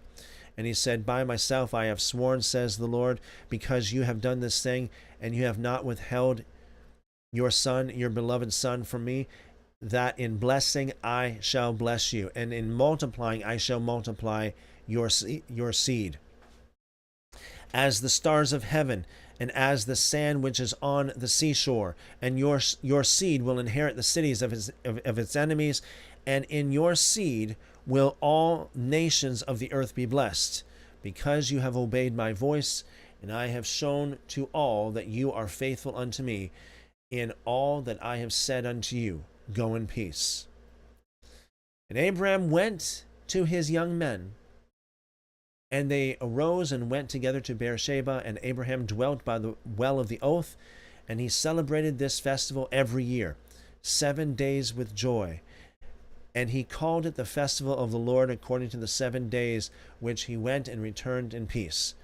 And accordingly has it been ordained and written on the heavenly tablets regarding Israel and its seed, that they should observe this festival 7 days with the joy of festival. Okay, I am going to read, for the sake of time here, I'm going to read the book of Jasher tonight. And then tomorrow, Lord willing, we'll read the Legends of the Jews, which is going to be more like a summary of everything that we just read here between the book of Jubilees and the book of Jasher. And I would expect actually a little bit more detail here. But this book of Jasher, the account here of this story in the book of Jasher is absolutely phenomenal.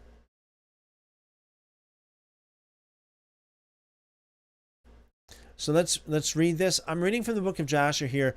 This is Jasher chapter 22, verse 40. And Isaac the son of Abraham was growing up in those days, and Abraham his father taught him the way of the Lord, to know the Lord, and the Lord was with him. And Isaac was 37 years old. Ishmael, his brother, was going about with him in the tent. Okay.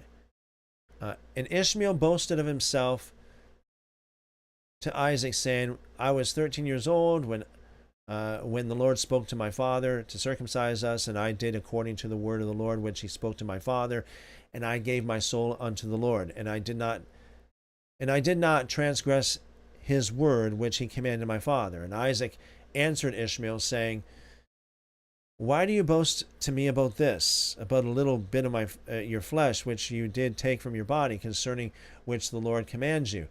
As the Lord lives, the God of my father Abraham, if the Lord should say unto my father, Take now your son Isaac and bring him up as an offering before me, I would not refrain, but I would joyfully accede to it. Wow. So according to the book of Jasher here, the reason why God decided to test Abraham on this was actually started with Isaac. Almost boasting about, hey, why are you, Ishmael, boasting about this little piece of flesh here? Well, guess what? If God tells my father Abraham to give me as an offering, I'll joyfully do it. Verse 45, and the Lord heard the word that Isaac spoke to Ishmael. And it seemed good in the sight of the Lord. Oh, okay. It seemed good in the sight. And he thought to try Abraham in this matter. And the day arrived when the sons of God... Now, by the way, guys, doesn't this sound so much like Job? As I'm going to read this, think about the book of Job, because this sounds so much like the book of Job, really. It says here in verse 46, again, this is Jasher chapter 22, verse 46, and the day arrived when the sons of God came and placed themselves before the Lord, and Satan also came with the sons of God before the Lord. So this term sons of God, again, is referring to the angels, okay, the spirits, the angels, the sons of God. Just like in the book of Job, you know what? In the book of Job, let's pull it up here. Just to compare it. So the book of Job,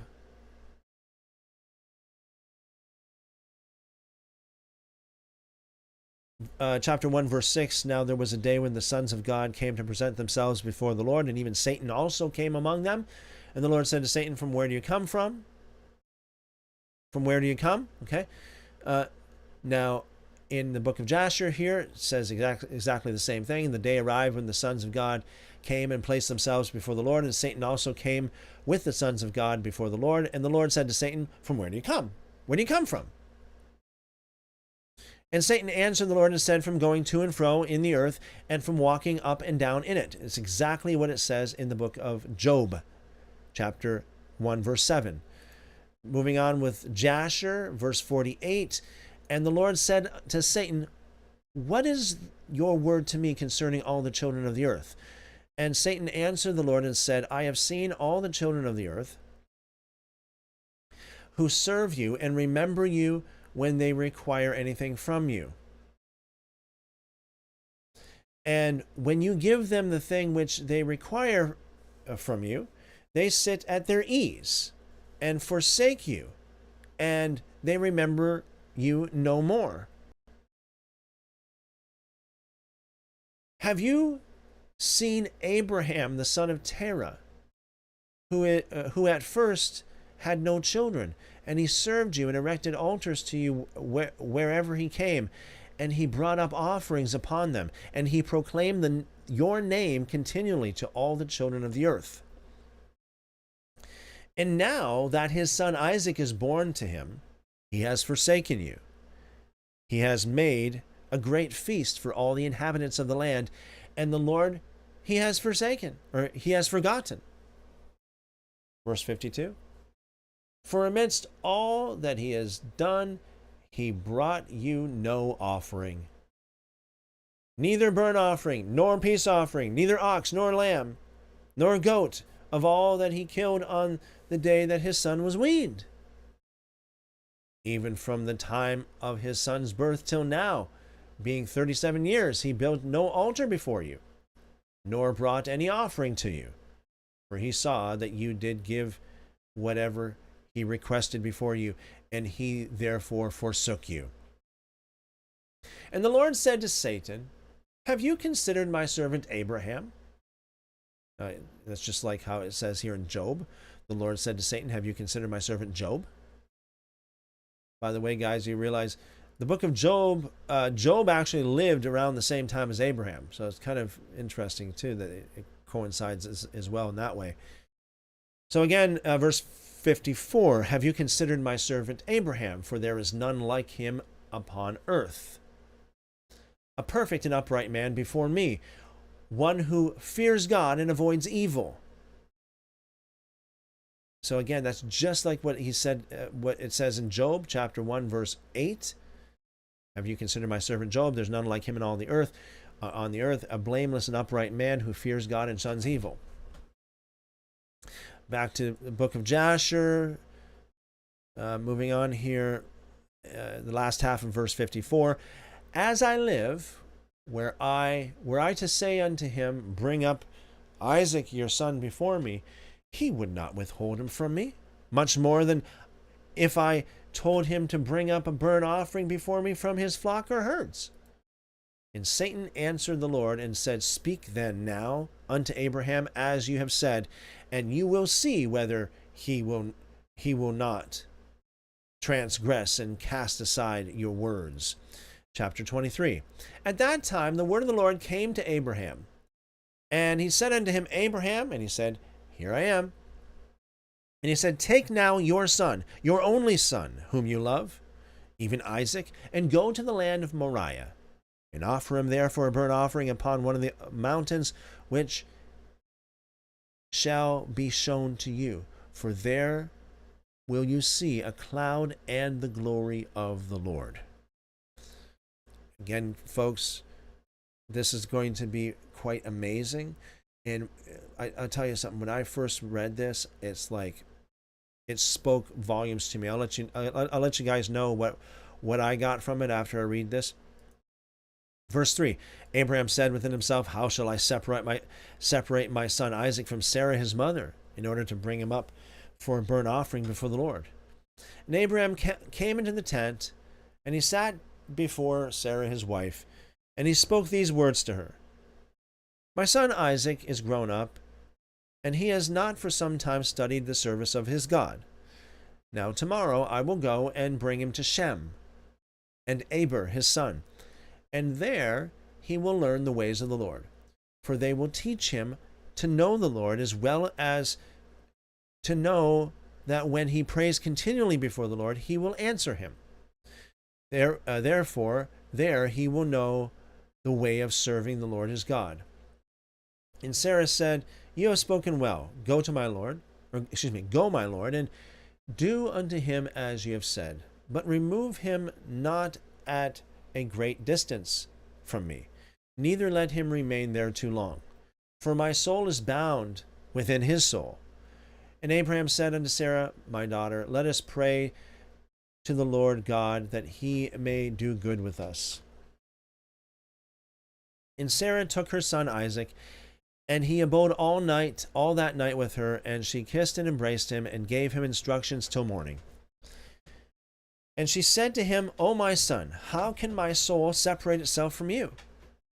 And she still kissed him and embraced him, and she gave Abraham instructions concerning him. And Sarah said to Abraham, "O my Lord, I pray, take heed of your son, and place your eyes over him, for I have no other son nor daughter but him. Oh, forsake him not. But if he be hungry, give him bread, and if he be thirsty, give him water to drink. Do not let him go on foot, neither let him sit in the sun.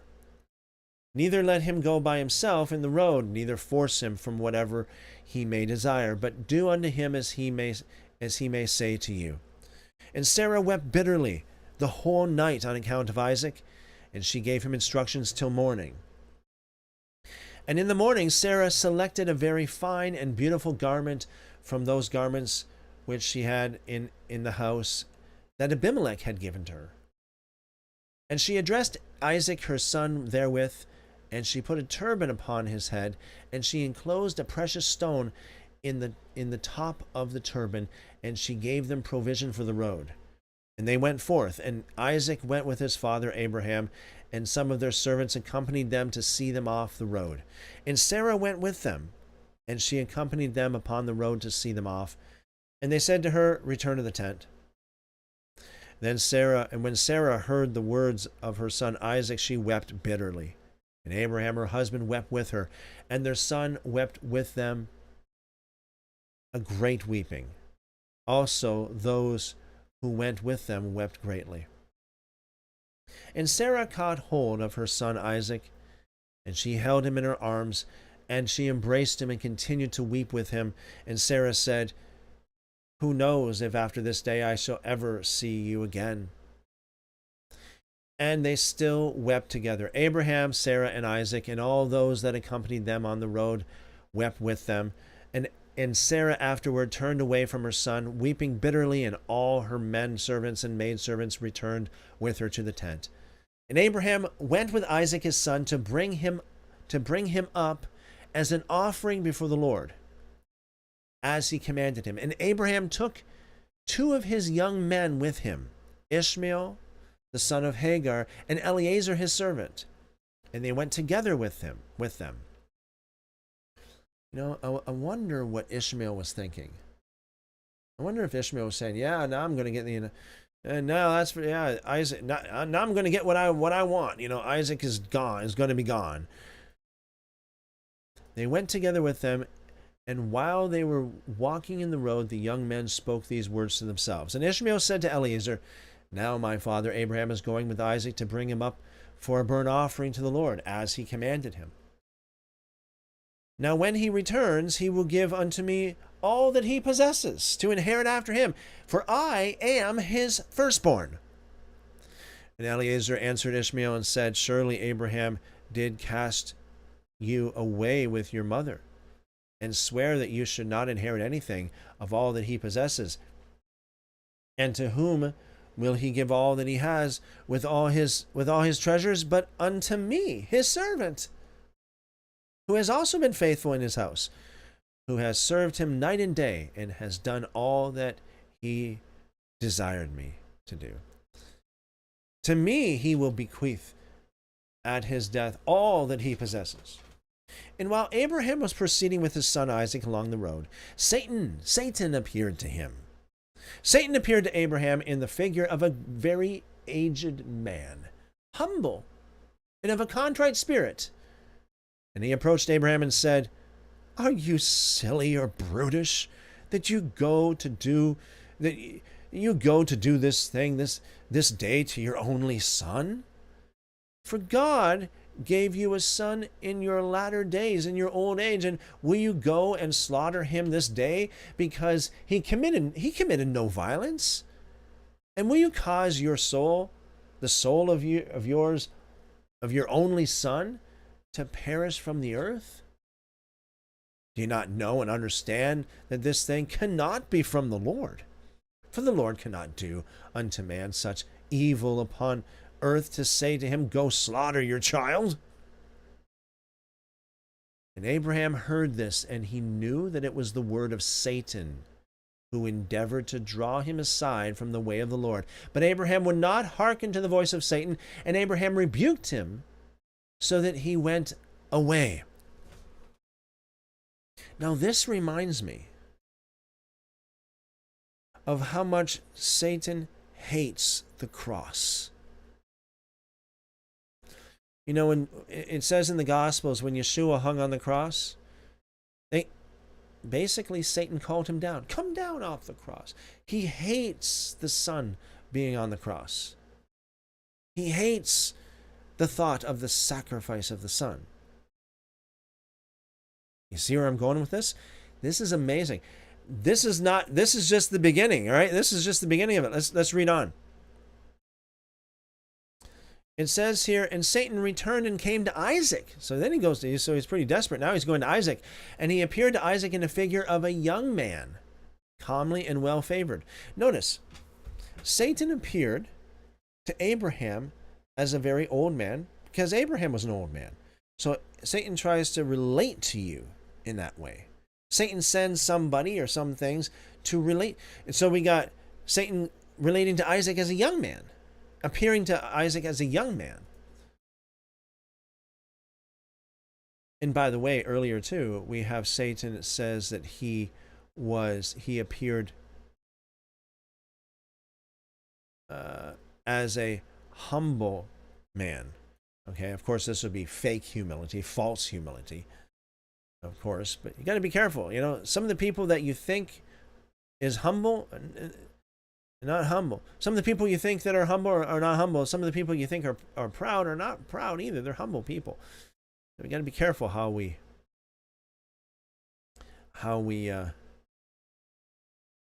judge like this. Okay, moving on. Again, verse 29, Satan returned and came to Isaac, and he appeared unto Isaac in the figure of a young man, calmly and well favored. And he approached Isaac and said unto him, you not know and understand that your old silly father, your silly old father, he brings you to slaughter this day? Brings you to the slaughter for nothing? Don't you know this? Now, therefore, my son, do not listen or attend to him, for he is a silly old man. Reminds me of what it says in the Sibylline Oracles about Noah, remember? You're just a silly old man, Noah. You're just a frenzied, stricken silly old man. Yeah, so Satan says to Isaac, do not listen to him or attend to him, for he's a silly old man. Let not your precious soul and beautiful figure be lost from the earth. And Isaac heard this and said unto Abraham, have you heard, my father, that which this man has spoken? Even thus has he spoken? Notice as well, we know that Satan is an angel, right? So Satan appears as a man. Again, this is another, how many times do we see this through Scripture, where angels appear as men, as a human being? And again, I'm thinking about Hebrews, where it talks about we should,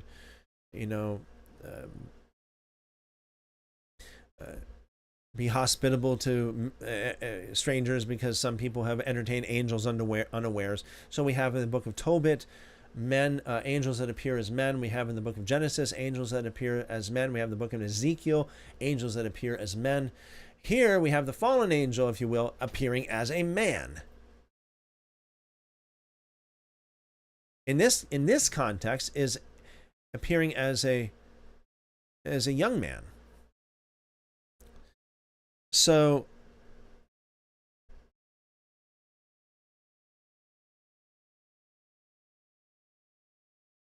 verse 33, Abraham answered his son Isaac and said to him, take heed of him. Do not listen to his words, nor attend to him, for he is Satan. It's not like, well, that old man is, Satan is using him.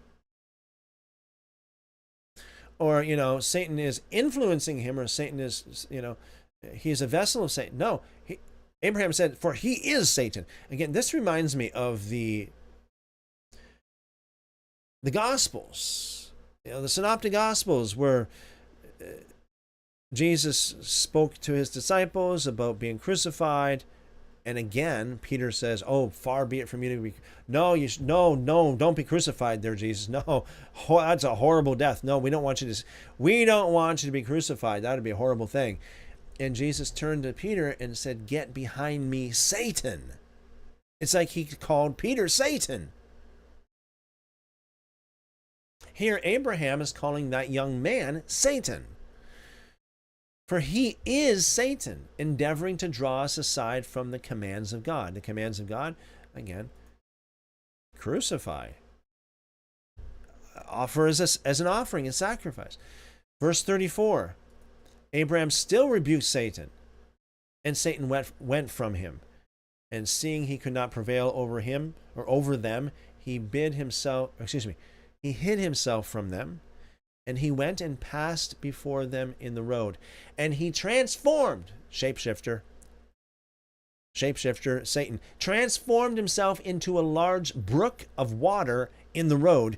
And Abraham and Isaac, his two young men, reached that place. And they saw a brook large and powerful as the mighty waters. And they entered the brook and passed through it. And the waters at first reached their legs. And they went deeper in the brook, and the waters reached up to their necks, and they were all terrified on account of the water. And while they were going over the brook, Abraham recognized that place, and he knew that there was no water there before. And Abraham said to his son Isaac, "I know this place in which there was no brook nor water. Now, therefore, it is this Satan who does all this to us, to draw us aside from this day from the commands of God." See how Satan tries to draw you aside from the commands of God.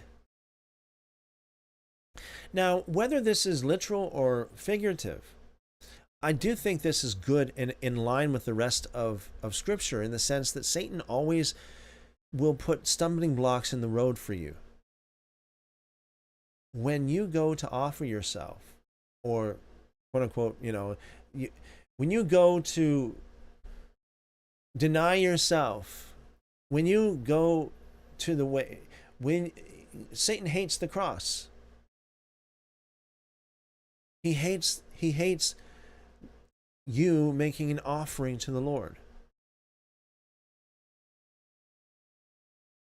And so in that way, I think this is spot on, even if it is just figurative, or it could be literal. I'm not saying one way or another here. So Abraham recognized that this brook of water, this river, really was Satan. It was all about Satan's doing. Verse 38, Abraham rebuked him and said unto him, "The Lord rebuke you, Satan. O Satan, begone from us, for we go by the commands of God." And Satan was terrified at the voice of Abraham, and he went away from them, and the place again became dry land as it was at first. Notice Satan appeared 3 times, right? Talk about 3. We have once as an old man, once as a young man, and once as water. And in each time, it was to stop the, quote unquote, the crucifixion, if you will, to stop the offering. I think it's very powerful, very, very powerful. Verse 40, Abraham went with Isaac toward the place that God had told him, and on the third day, Abraham lifted up his eyes and saw the place at a distance which God had told him of. And a pillar of fire appeared to him that reached from heaven, or from earth to heaven, and a cloud of glory upon the mountain, and the glory of the Lord was seen in the cloud. And Abraham said to Isaac, "My son, do you see in that mountain which we perceive at a distance that which I see upon it?" And Isaac answered and said unto his father, "I see, and lo, a pillar of fire and a cloud, and the glory of the Lord is seen upon the cloud." And Abraham knew that his son Isaac was accepted before the Lord for a burnt offering. Isn't that something? So in other words, not everybody could see this. Not everybody could see the fire in the cloud. Not everybody could see the glory in the fire. I can't help but think how many different meetings I've been at, how many different meetings I have attended, in which basically, I mean, for lack of a better way of putting it, I saw the cloud of glory. Okay, I was touched, like the fire, the cloud. It was just a life-changing experience, and yet the people sitting right beside me, it didn't faze them at all. It's like they saw nothing. So it's a very good sign, according to this, for you to see what other people don't see. And if they don't see it, well, that's not so good for them, right? So this obviously wasn't a literal pillar of fire or a literal cloud, or else everybody would have seen it. Abraham and all of his men and all of his entourage and everybody. But no, only Abraham and Isaac saw it. And it was that was the sign that God accepted Isaac, because God opened Isaac's eyes to see this. Verse 46, and Abraham said unto Eliezer and unto Ishmael his son, do you also see that which we see on the mountain, which is at a distance? And they answered and said, we see nothing more than like other mountains of the earth. And Abraham knew that they were not accepted before the Lord to go with them. And Abraham said to them, stay here with the donkey, while I and Isaac my son will go yonder and worship there before the Lord, and then return to you. And Eliezer and Ishmael remained in that place as Abraham had commanded. And Abraham took wood for a burnt offering and placed it upon his son Isaac. And he took fire and the knife, and they both went to that place.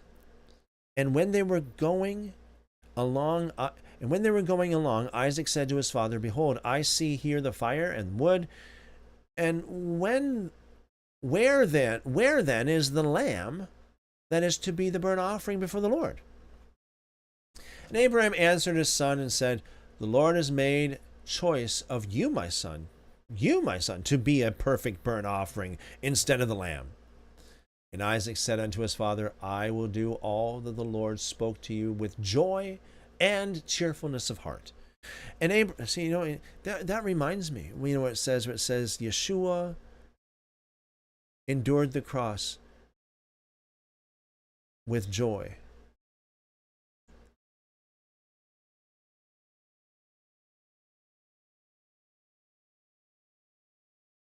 For the joy set before him, it says, he endured the cross. And that is Hebrews chapter 12, verse 2.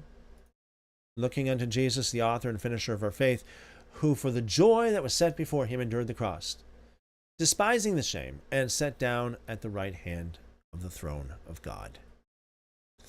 So here, Isaac said, I will do all that the Lord spoke to you with joy and cheerfulness of heart. And Abraham again said to Isaac his son, is there in your heart any thought or counsel concerning this which is not proper? Tell me, my son, I pray you. O my son, conceal it not from me. And Isaac answered his son, and Isaac answered his father Abraham, and said unto him, O my father, as the Lord lives, and as your soul lives, there is nothing in my heart to cause me to deviate either to the right or to the left from the word that he has spoken to you. Neither limb nor muscle has moved or stirred at this, nor is there in my heart any thought or evil counsel concerning this, but I am of joyful and cheerful heart in this matter. And I say, blessed is the Lord who has this day chosen me to be a burnt offering before him. And Abraham greatly rejoiced at the words of Isaac, and they went on and came together to that place that the Lord had spoken of. And Abraham approached to build the altar in that place. And Abraham was weeping, and Isaac took stones and mortar until they had finished building the altar. And Abraham took the wood and placed it in order upon the altar which he had built. And he took his son Isaac and bound him in order to place him upon the wood which was upon the altar, to slay him for a burnt offering before the Lord. And Isaac said to his father, "Bind me securely, and then place me upon the altar, lest I should turn and move, and break loose from the force of the knife upon my flesh, and therefore profane the burnt offering." And Abraham did so. And Isaac still said to his father, "O my father, when you shall have slain me and burnt me for an offering, take with you that which shall remain of my ashes to bring to Sarah my mother, and say to her, This is the sweet smelling savor of Isaac. And do not tell her this if she should sit near a well or upon any high place, lest she should cast her soul after me and die." And Abraham heard the words of Isaac, and he lifted up his voice and wept when Isaac spake these words. And Abraham's tears gushed down upon Isaac his son.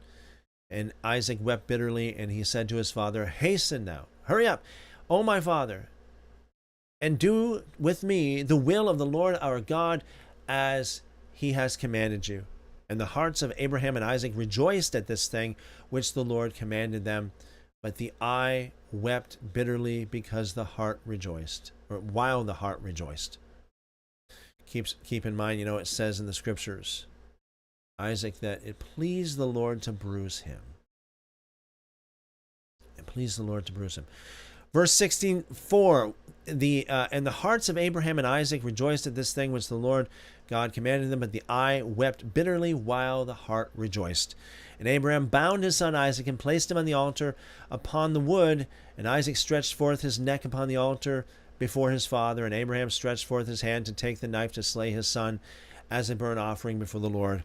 At that time the angels of mercy came before the Lord and spake to him concerning Isaac, saying, "O Lord, you are a merciful and compassionate king over all that you have created in heaven and on earth and in earth, and you support them all. Give therefore ransom and redemption instead of your servant Isaac, and pity, and have compassion upon Abraham and Isaac his son, who are this day performing your commands. Have you seen, O Lord, how Isaac the son of Abraham your son is bound down to the slaughter like an animal? Now therefore let your pity be aroused before them, O Lord." At that time the Lord appeared unto Abraham and called to him from heaven and said, "Lay not your hand upon the lad, neither do anything to him, for now I know that you fear God in performing this act, and in not withholding your son, your only son, from me." And Abraham lifted up his eyes and saw, and behold, a ram was caught in the thicket by his horns. That was the ram which the Lord God had created in the earth in the day that he made earth and heaven.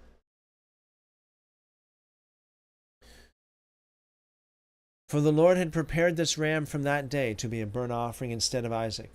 And this ram was advancing to Abraham when Satan caught hold of him and entangled his horns in the thicket, that he might not advance to Abraham, in order that Abraham might slay his son. And Abraham, seeing the ram advancing to him and Satan withholding him, fetched him and brought him before the altar, and he loosed his son Isaac from his binding, and he put the ram in his stead. And Abraham killed the ram upon the altar and brought it up as an offering in the place of his son Isaac. And Abraham sprinkled some of the blood of the ram upon the altar, and he exclaimed and said, "This is in the place of my son, and may this be considered this day as the blood of my son before the Lord."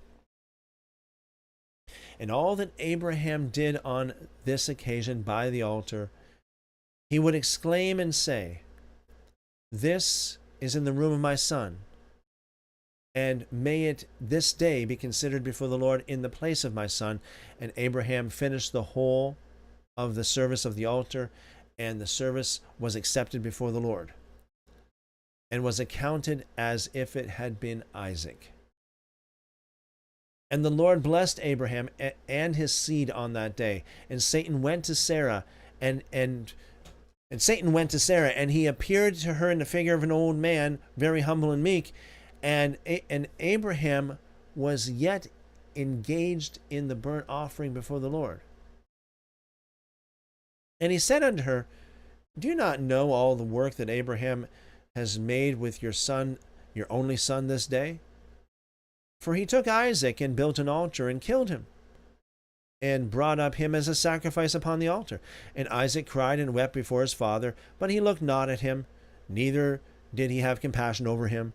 And Satan repeated these words, and he went away from her. And Sarah heard all the words of Satan, and she imagined him to be an old man from among the sons of men, who had been with her son, and had come and told her these things. And Sarah lifted up her voice, and wept, and cried out bitterly on account of her son. And she threw herself upon the ground, and she cast dust upon her head, and she said, O my son, Isaac, my son, oh, that I had this day died instead of you.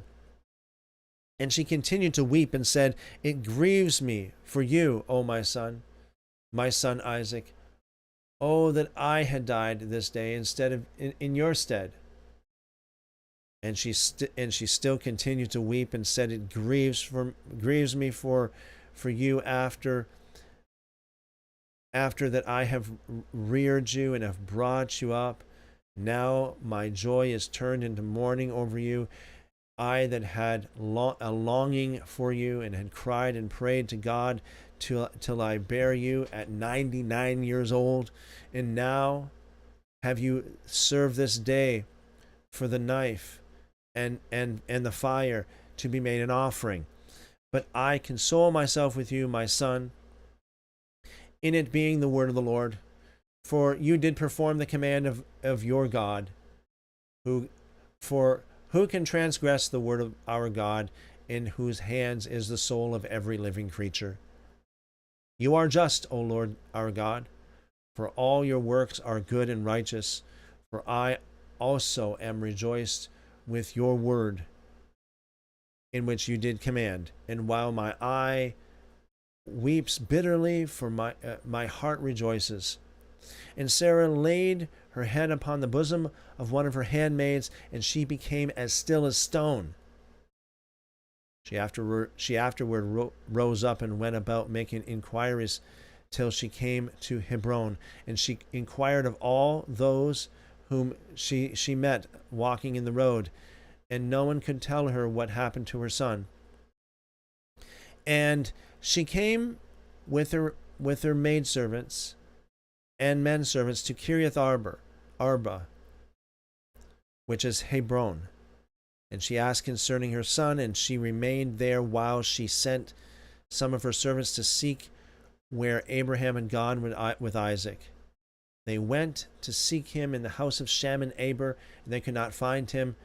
And they sought throughout the land, and he was not there. And behold, Satan came to Sarah in the shape of an old man, and he came and stood before her. And he said to her, I spoke falsely unto you, for Abraham did not kill his son, and he is not dead. And when she heard the word, her joy was so exceedingly violent on account of her son, that her soul went out through joy. She died, and was gathered to her people. And when Abraham had finished his service, he returned with his son Isaac to his young men. And they rose up and went together to Beersheba, and they came back. And Abraham sought for Sarah and could not find her. And he made inquiries concerning her. And they said to her, Sarah went as far as Hebron to seek you both where you had gone. For thus she was informed. And Abraham and Isaac went to her to Hebron. And when they found that she was dead, they lifted up their voices and wept bitterly over her. And Isaac fell upon his mother's face and wept over her and said, O my mother, how have you left me? Where have you gone? Oh, how have you left me? And Abraham and Isaac wept greatly, and all their servants wept with them on account of Sarah, and they mourned over her a great and heavy mourning. And that concludes the reading for tonight. Lord willing, we are going to read the Legends of the Jews tomorrow. Satan accuses Abraham Also, the journey to Moriah and the Akedah. Okay, lots to read here. This would be about Isaac, about the sacrifice of Isaac, so we'll read all that. Lord willing, tomorrow, I would expect it to say much of what we already read, plus probably other details as well. Very, very interesting. Again, what sticks out to me quite clearly here in all the stuff that we read tonight is how Satan tried to stop, this event, which symbolized the crucifixion. Just amazing. Just very, very amazing. See what we have here in the live chat. Miles says Isaac was Abraham's only son. Jesus was God's only son in the same way. Well, there you go. That's amazing. Thank you very much, Miles. Miles says, my grandmother told me that God asking him to sacrifice his son was something she found really hard to understand. She did not like that story in the Bible. Yeah, I found that many, I can't say many, but I know that there are other people as well that this is one of the things that they just cannot fathom. But, I mean, hey, God did not let it happen anyways, right? So it was, it was a test, just a test.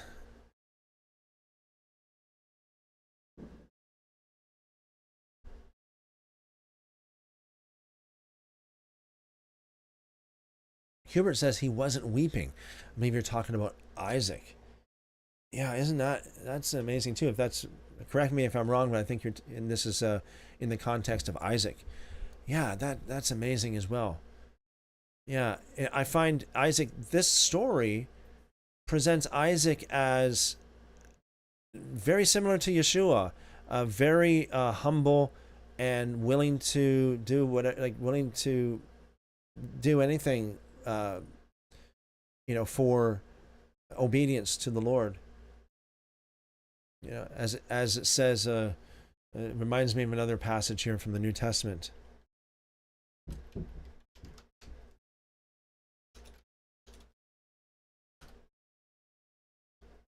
That would be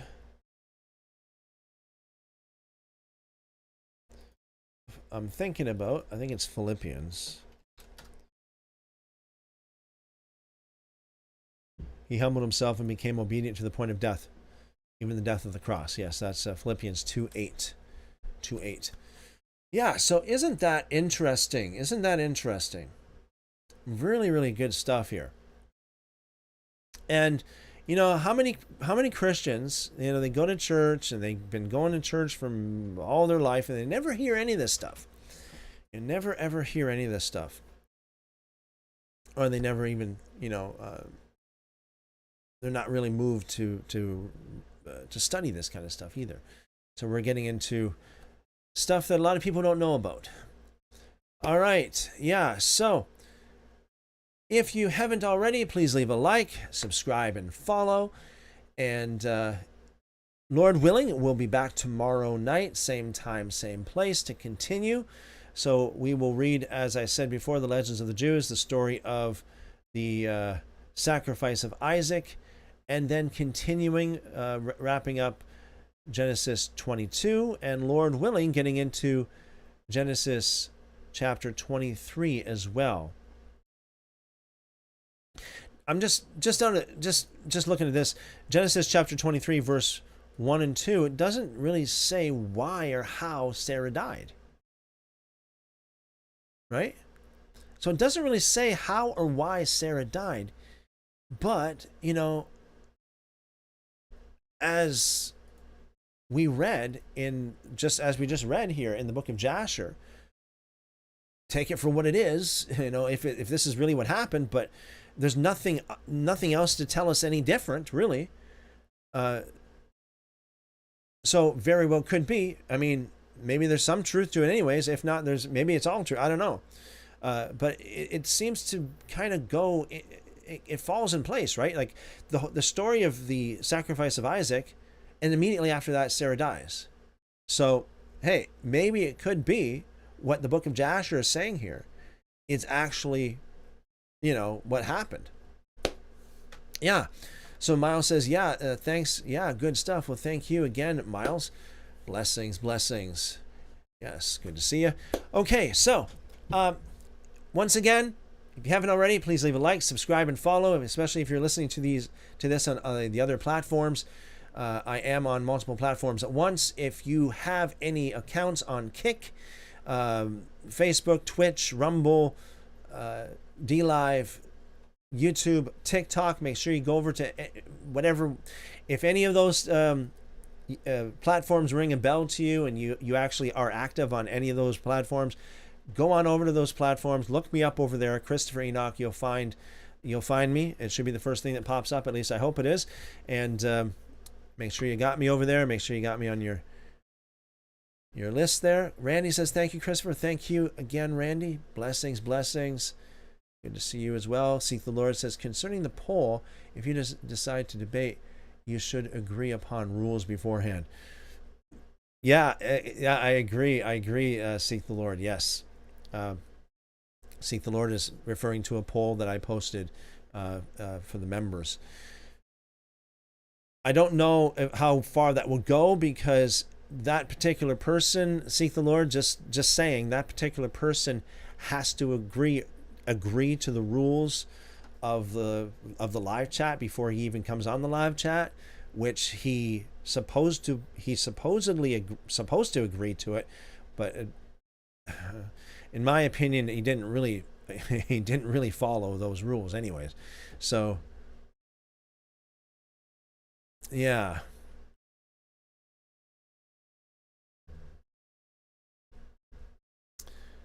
Yeah, Seek the Lord says, yes, they don't seem serious. Yeah, well, thank you very much. Yeah, Seek the Lord. If you are a member, I did post a poll there in regard to what Seek the Lord is talking about. And if you do have, let's say if you vote yes or no, or maybe if you don't maybe let's say you don't want to vote yes or you don't want to vote no, if you can put something in the comment section of that post, that would be awesome as well. And give me a little bit of an idea of where you guys are, where you're at when it comes to doing something like that. All right, well, thanks again, guys. You guys are amazing. You guys are world changers. Keep on keeping on. We are here, by the grace of God every single day. Blessings, blessings. Keep on calling on Him, and He will show you great and mighty things you don't know. Jeremiah 33:3. As always, guys, and Seek the Lord says, God bless you and everyone here, brother. Thank you very much. God bless you more, multiplied back to you. Shalom, shalom. Love you guys. We'll see you guys again tomorrow. As always, I pray the Lord bless you and keep you, make His face to shine upon you, lift up His countenance upon you, and give you wonderful, wonderful shalom. Amen. Amen. See you guys tomorrow.